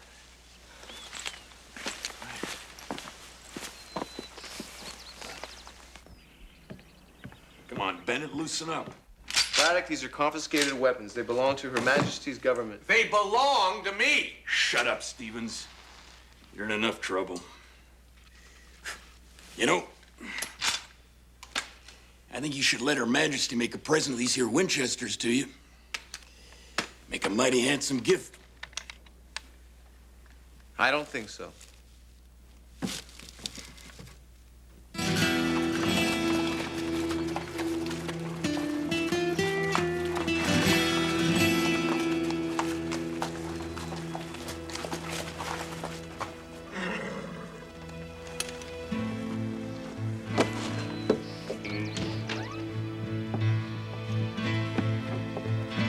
Ya vienes conmigo. Abre las manos. Ya está.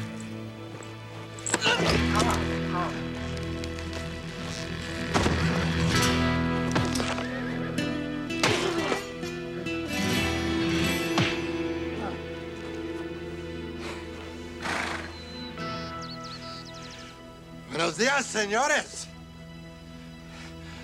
Alberto Orlando Gonzalez, bounty hunter, at your service.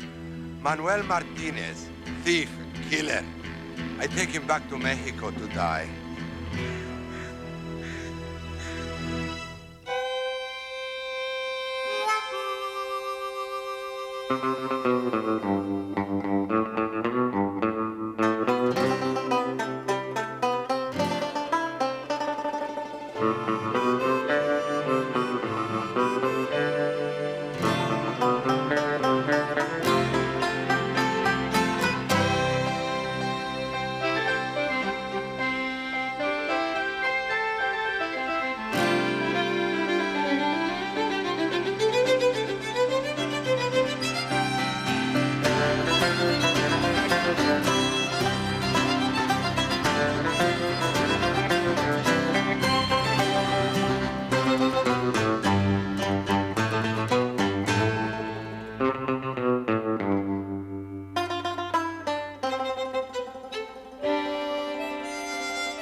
Ay, muchas gracias, señorita.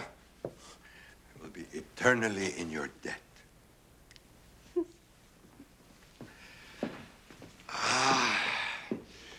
Beautiful town, beautiful women, Hey, senores, you are very fortunate.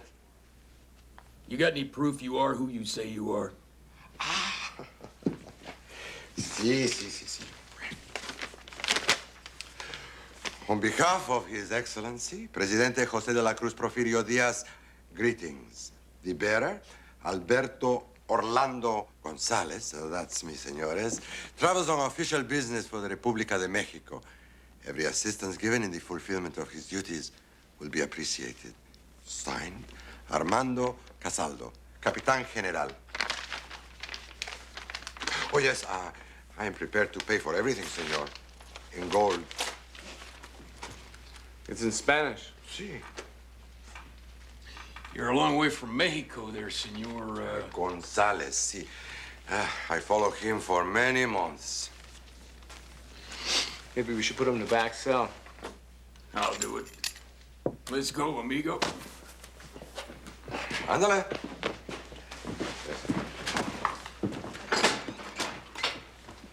Will he have a trial in Mexico? Oh, senor, he had his trial 2 years ago. The sentence was death.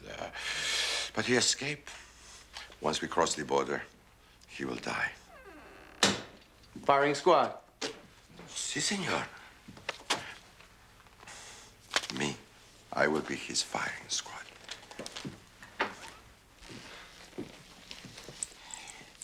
¿De dónde eres? Yo soy de Chihuahua. You ever been by way of Juarez? Si, senor. When I was 6, for my grandmother's funeral. Why? Just curious. No es importante.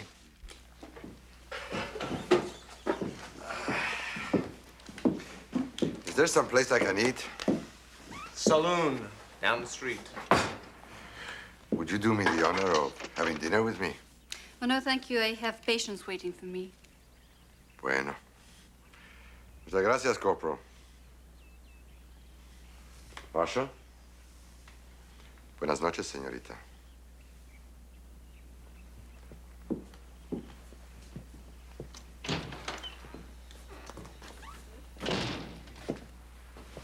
Jack, what is it? I ain't quite sure, Marie. You act like you know the man, Jack. I used to know 20 men like him.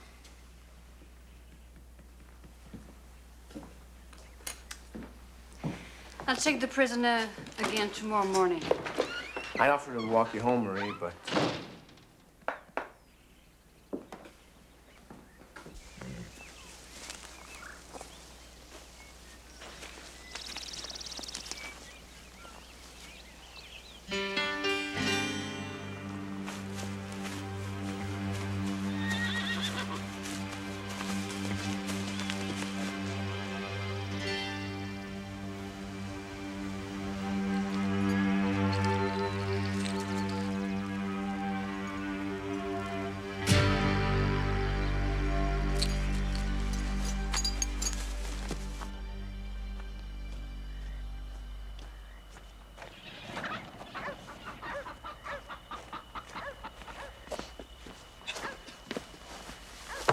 Jake! Jake! I saw them, Jack. Yeah? So, who do you figure they are? You're thinking Don Carlos, aren't you? He don't give up, you know that.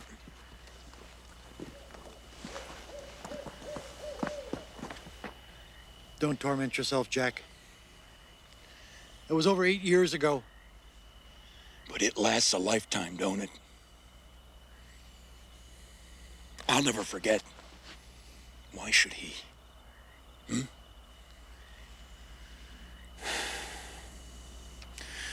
we got 2 prisoners to feed. Go tell Zach, will you? It's all right, go ahead. Mr. Stevens, I am formally charging you under Statute 32 of the Constitution Act for selling rifles without a license.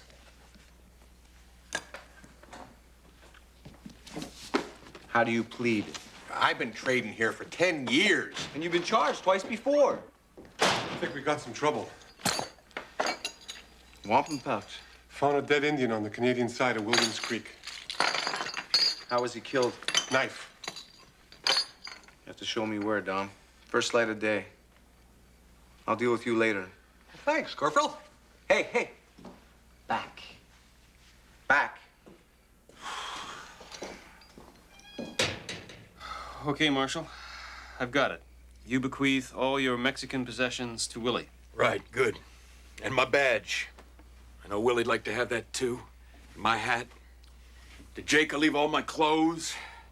And this knife. My daddy gave me this knife. They were good friends. It'd mean a lot to Jake to have it. Right. Bennett gets all my guns, my horses, my saddles, and my bridles. Not so fast. Sorry. That's okay. To Maria, leave all my money. Whatever you get from selling the rest of my possessions and the land here and the cabin. You understand? Yes. Wendell. Can I tell her what to do with the money? Yes, of course. You can have a stipulation. Sure. All right. Tell her to spend the money on a trip. A trip to San Francisco or somewhere nice like it, all right? Very well. Sign there. Be my pleasure. Thanks to Maria, I can do this now.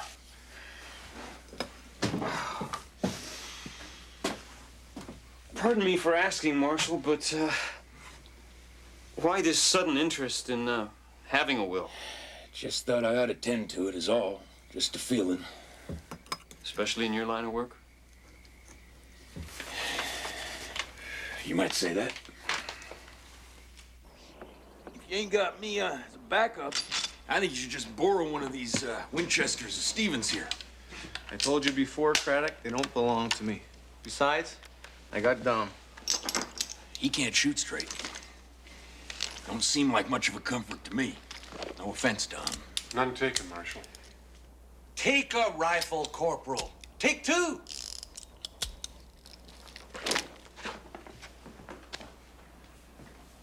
Hey, what about me?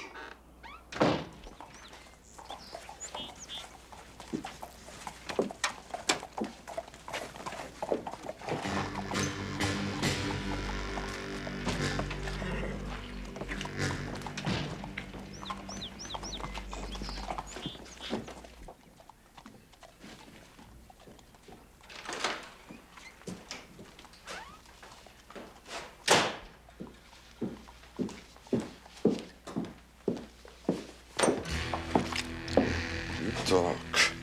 And I kill you. ¿Comprende? ¿Sí? Ah, bueno. Hola, Marshal. Sí, un minutito. Buenos días, Marshal. I come to see my prisoner. Sus manos, Marshal. Por favor.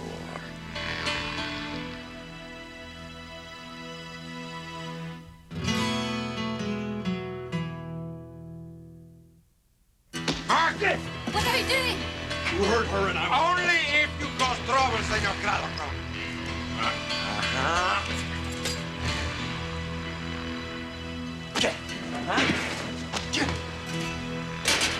I won't get away with this, and you know it. That mount will be right back here. No, senor. You are wrong. See, your friend has gone to examine the body of the Indian who stole my horse yesterday.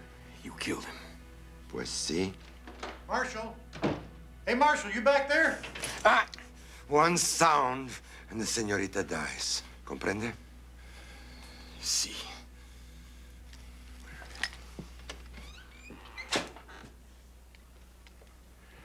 Hola, abuelo. I brought food for the prisoners. Where's the Marshal? Oh, he went with the corporal. I remain to guard the prisoners. Ay. You treat your prisoners too well, senor. This cucaracha does not deserve such food. I'll be back later for the tray. Oh, see you later.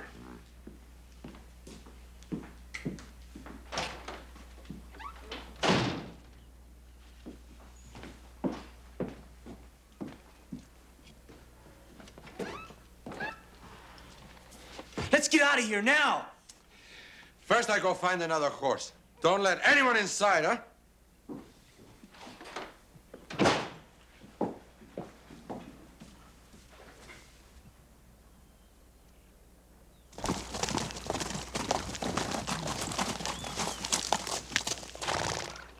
Corporal? Why did Gonzalez bring his prisoner to Bordertown? To put him in prison. Mexico's south. Why did he come so far out of his way? He's here for another reason, Don. Let's go back. Marie, we gotta keep them here until Bennett gets back. What do they want? Me. Something that happened when you were a Texas Ranger? No, before that. Jack. Some years back, I had a little ranch near El Paso, down in Texas. I was married. We had a little girl. I didn't know. Anyhow, there was trouble. Back and forth across the border. This rich patron named Don Carlos, out of Juarez, put a price on my head. 2 of his pistoleros kidnapped my wife, my little girl, and killed them. I went after him. In the fight, I killed his son. He swore revenge. Why don't you shut your mouth, Marshal? Or what? Or I'll blow your brains out. Oh, really? Both of us know Don Carlos wants me alive, now don't we? The lady he don't care about. All right, you made your point.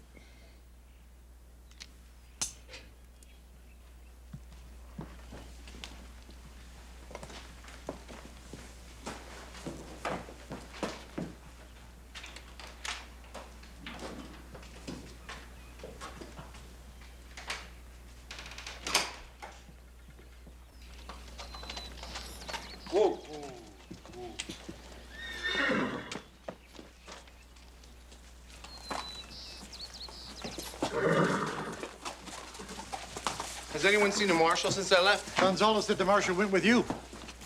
The Marshal's in trouble. I know it. Tom?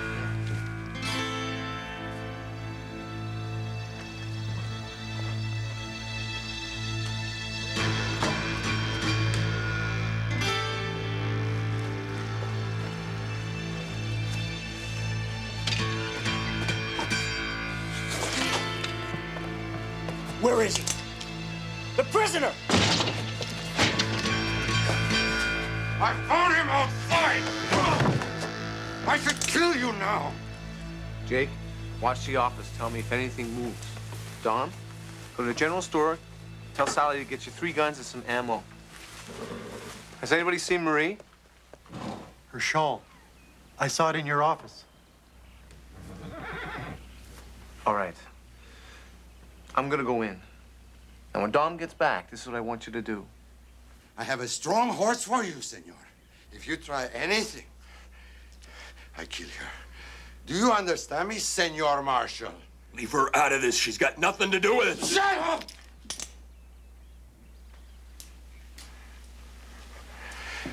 Into the front now.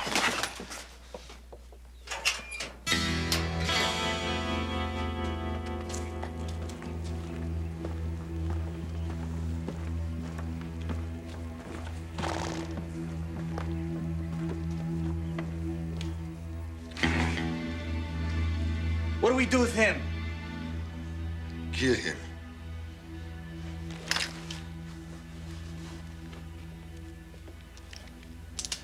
With your knife, estúpido.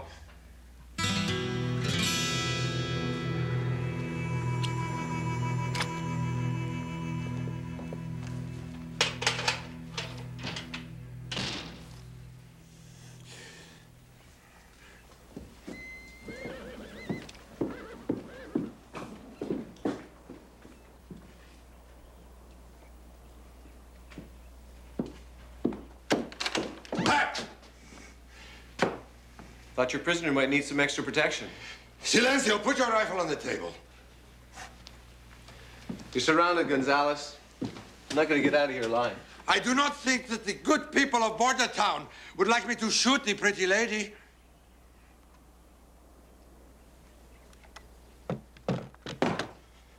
And now they're gone. Martinez, take the Marshal and the lady to the horses. Pronto!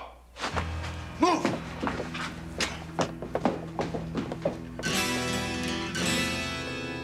Hold it!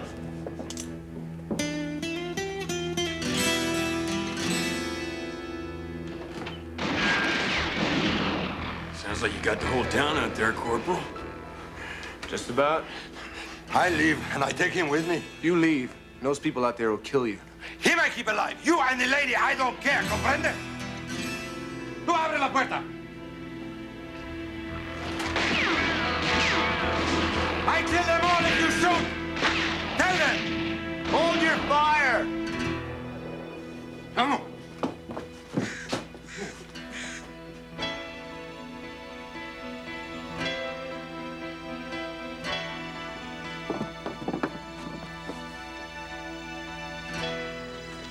What do we do with the Mountie? I have a bullet for him. Oh!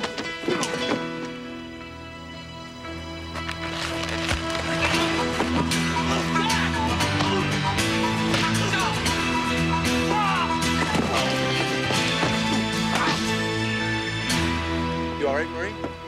I think so, Clive. Never thought I'd see you with a gun in your hand again. Much obliged, old friend.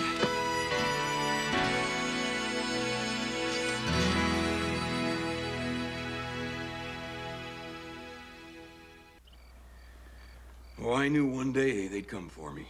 And he won't send a Mexican next time. It'd be a gringo like me. Do you have any pictures of your daughter and wife? No. No, they burned the ranch house to the ground. I lost everything. Willie's about the age that your daughter would have been. Yeah. Well, we're here to protect you. And to amuse you. And to keep you out of trouble. You know, I'm beginning to wonder how I ever managed before I met you two. You know that? You're safe in our hands, Jack. Admit it. Well, I gotta admit one thing. That was clever thinking on your part, Clive. Cutting that saddle cinch like that. It was a gamble. How so? What if you would have gotten on that horse instead of Gonzalez? Never thought of that.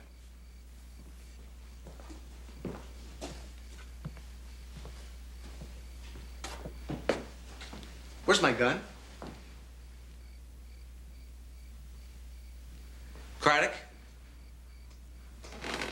You know, I've been thinking about it, Clive, and appears to me that Her Majesty ain't never gonna know that Stevens had 18 of these instead of 16.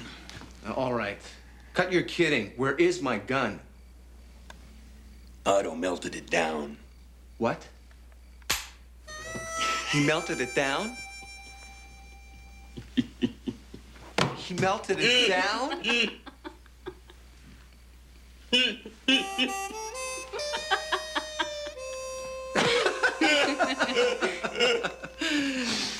melted it down.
How do, boys?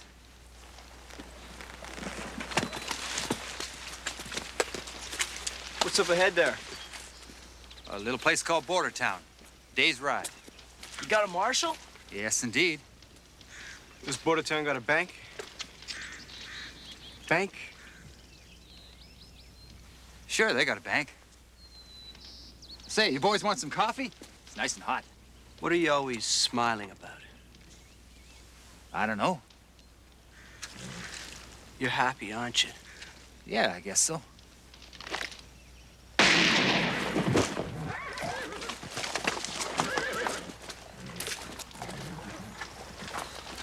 Ah, Denzel, you ruined his vest.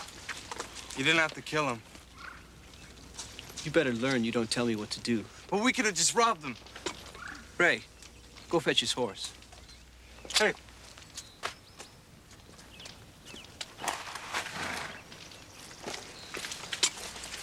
Lamar, get that gun.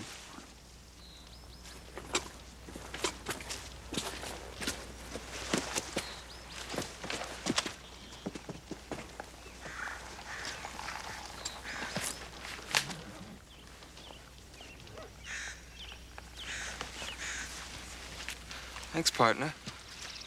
You want to be my partner, Lamar? You want to earn that gun? Next time, you pull the trigger. You kill the next one.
Can I take your horses for you fellas? Yeah, rub them down and feed them. We've got an extra horse. You want to buy it? Sure, I'll go get my brother. He's the horse buyer.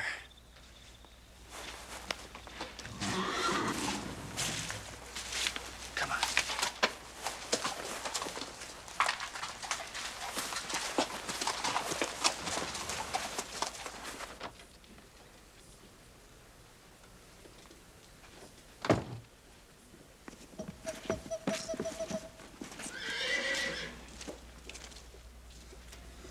Who's that?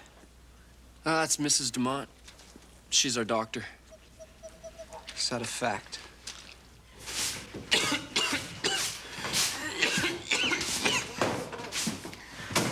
Can't you do that outside? The idea is to get it outside. Yeah, but you're getting dust over everything. Look, it's in my coffee. That's because there is dust over everything. That's why I'm cleaning. You know, every time you try and make something better, it usually ends up making it worse.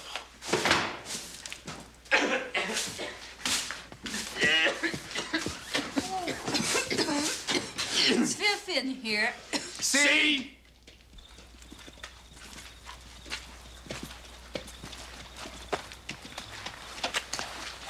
I've got eyes. When do we do it, Denzel? When we get rid of the law. That's when.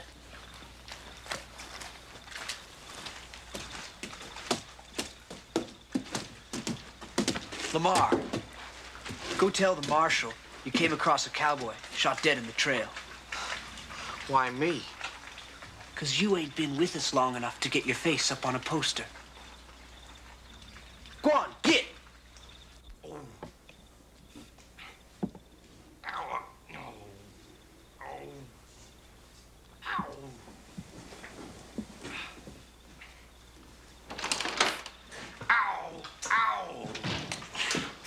Next time, duck. Man in your condition ain't supposed to feel no pain. What can we do for you, son? Good evening. Evening, Marie.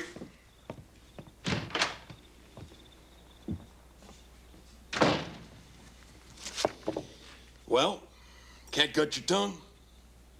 I just want to know the way to Fort Benton, Marshal. Stay on that road. 4 days that away. Can't miss it. Thank you. Don't I know you? No, sir. I don't believe so, sir. Thanks again, Marshal. Anytime, son.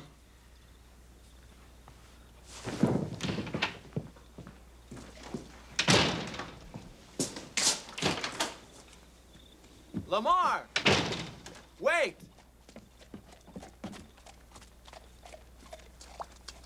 Don't you recognize me? Well, not exactly. I do now, of course. Constable Bennett? Corporal now. Let me take a look at you. You're wearing a gun, Lamar. Man needs a gun? Well, how you been? How's your mother? And what are you doing here? Ma died last winter.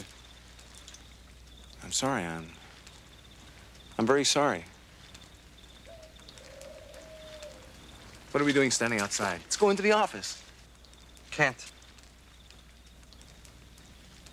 Lamar, I don't know if your mother ever told you, but when your dad died, I told her I'd look after you.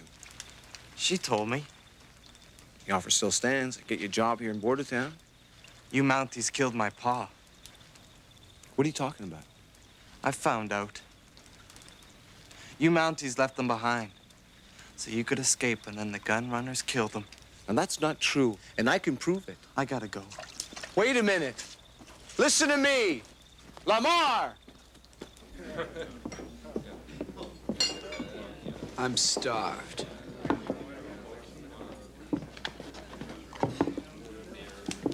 Are you sure you don't want a steak, Mr. Dockwell? We can afford it. No, thanks, son. You're a happy old man, aren't you? Sure am. Sure is nice of you boys to buy old Sam here a beer. He's one of our favorite gents. Reminds me of my grandpa, he does. Well, you need anything else, you just yell, all right? Well, here's to you. You take one sip of that beer.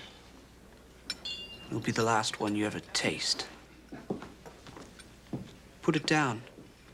It's not for you.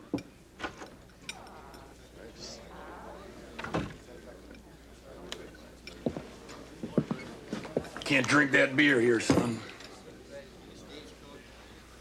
Well, we got money. What you're lacking is age, not money. Mr. Dockweiler, you'd best find yourself some other drinking companions. When are you and your friends planning on staying around here long? Oh, no, sir. No. We're leaving tomorrow. Yeah. We, like the open country better than these towns. Good. Well, you keep your noses clean. You'll be welcome.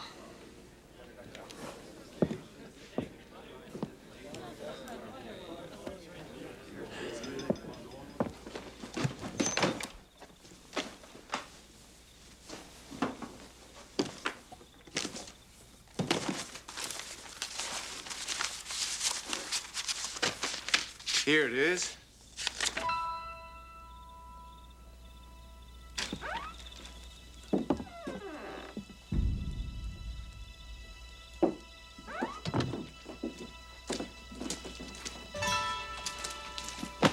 What's the Marshal still doing in town, Lamar? There's a Northwest mounted here, too. I used to know him. You what? When my pa was alive. He used to scout for this guy up in Bow River. They was best friends. We'll sleep in the barn tonight. When the bank opens, we'll take it.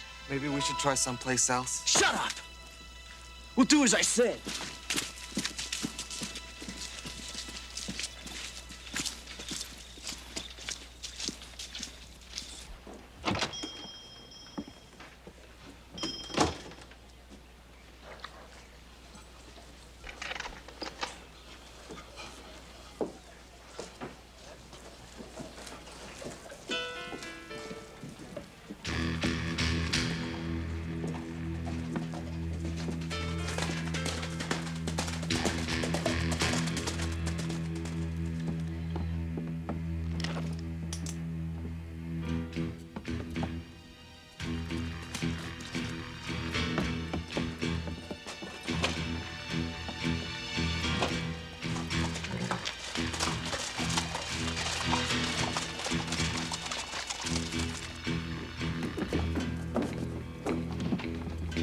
If those guns aren't on the ground in 1 second, you will be.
Clive.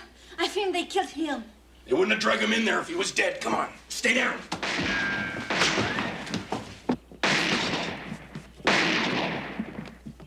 Take some shotgun shells.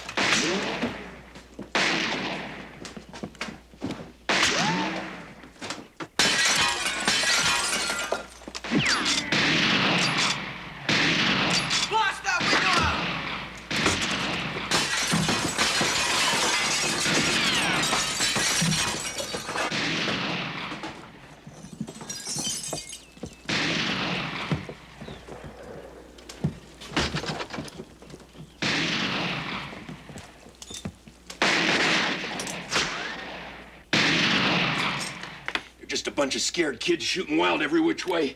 Let's hope they run out of ammo. I doubt it. There's lots in my store. What will we do?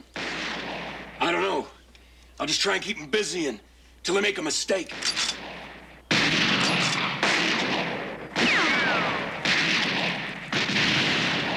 Lamar, cover the back!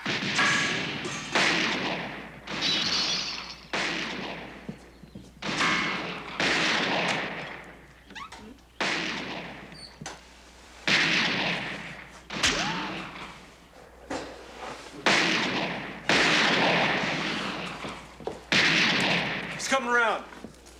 I can fix that pretty simple. He's no good to us dead, fool. If anything, it will keep them from rushing us. Well, let's make them bring us some horses then.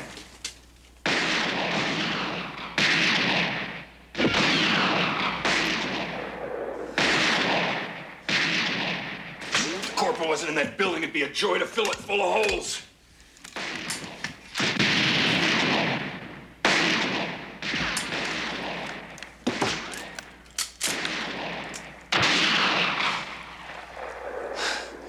These your friends? You bet. Your father was the most honest man I ever met. It's very important that you know the truth. Look, I've got the proof for you that we didn't leave your father to die. Look, Comar, I got it right here. Just read it. can't read. One of your friends must be able to read. Pretty exciting, huh? Read this, Tobias.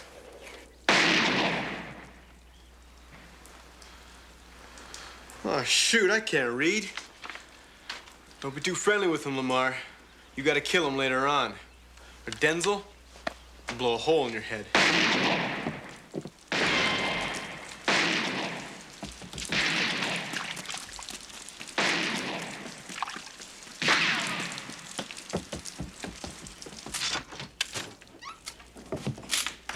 Get down, Zach! I think I got everything you asked me for, man. I got some guns to watch around the back of the general store, Marshal. Good. Don't worry, I just told them to stay put and watch. All right. Now we gotta find a way to get that corporal out of there.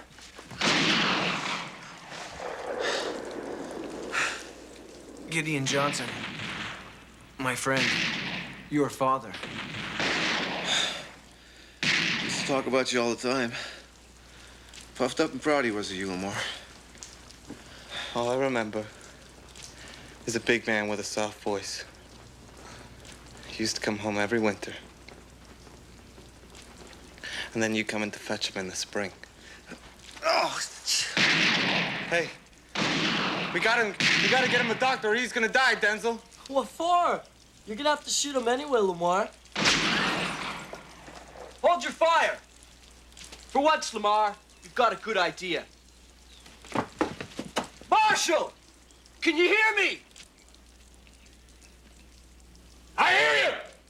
The lawman here needs the lady doctor bad. We'll hold our fire if you send her over. I'm coming over. Crazy. If it means Clive's life, I have no choice, do I? Marie, stay down!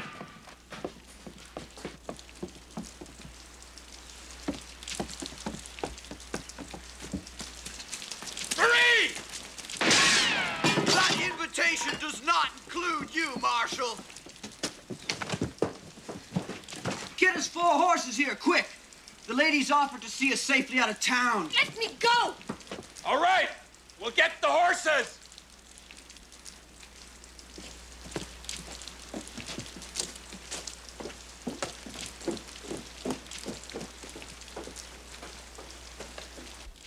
There's nothing for you to do here, lady. I came to treat the corporal, and that's what I'm going to do. Waste of your time.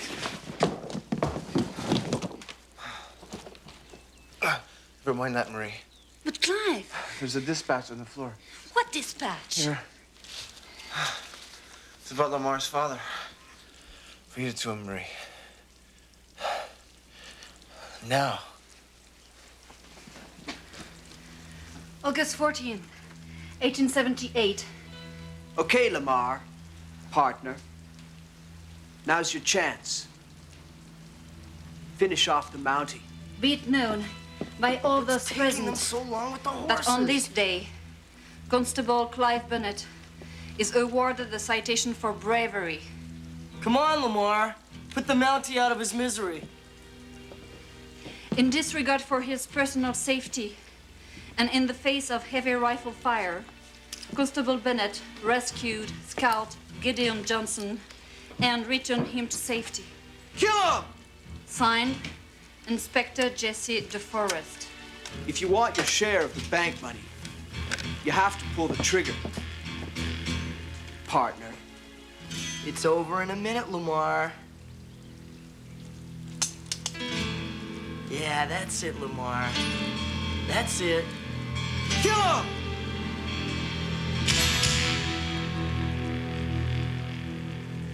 You're crazy. No more, Denzel. I don't hold with letting the corporal die. And I sure don't fancy using a woman as a shield. You've never shot a man in your life, Lamar. And I don't believe you've got the stomach for it now.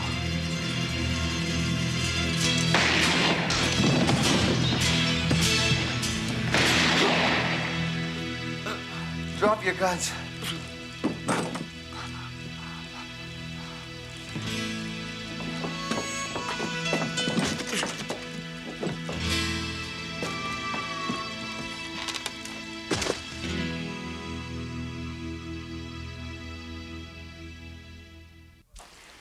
right, you young bucks. Let's take a little walk across the road. Come on, kid, you two. I have to take a look at his shoulder. Saved our lives, Jack. Thank you, young man. Denzel was right. I couldn't bring myself to pull that trigger. That's a virtue. It's not a fault, son. What you did took a lot of courage. Will I have to go to jail? We'll talk to the judge. Tell him what you did. You'll have to spend some time in jail. There's no way to avoid that. Yes, sir. But Lamar, when you get out, I'll be here. If you let me, I'd like to help you make a new start. I'm truly sorry your father's not here now. He was right to be proud of you, son.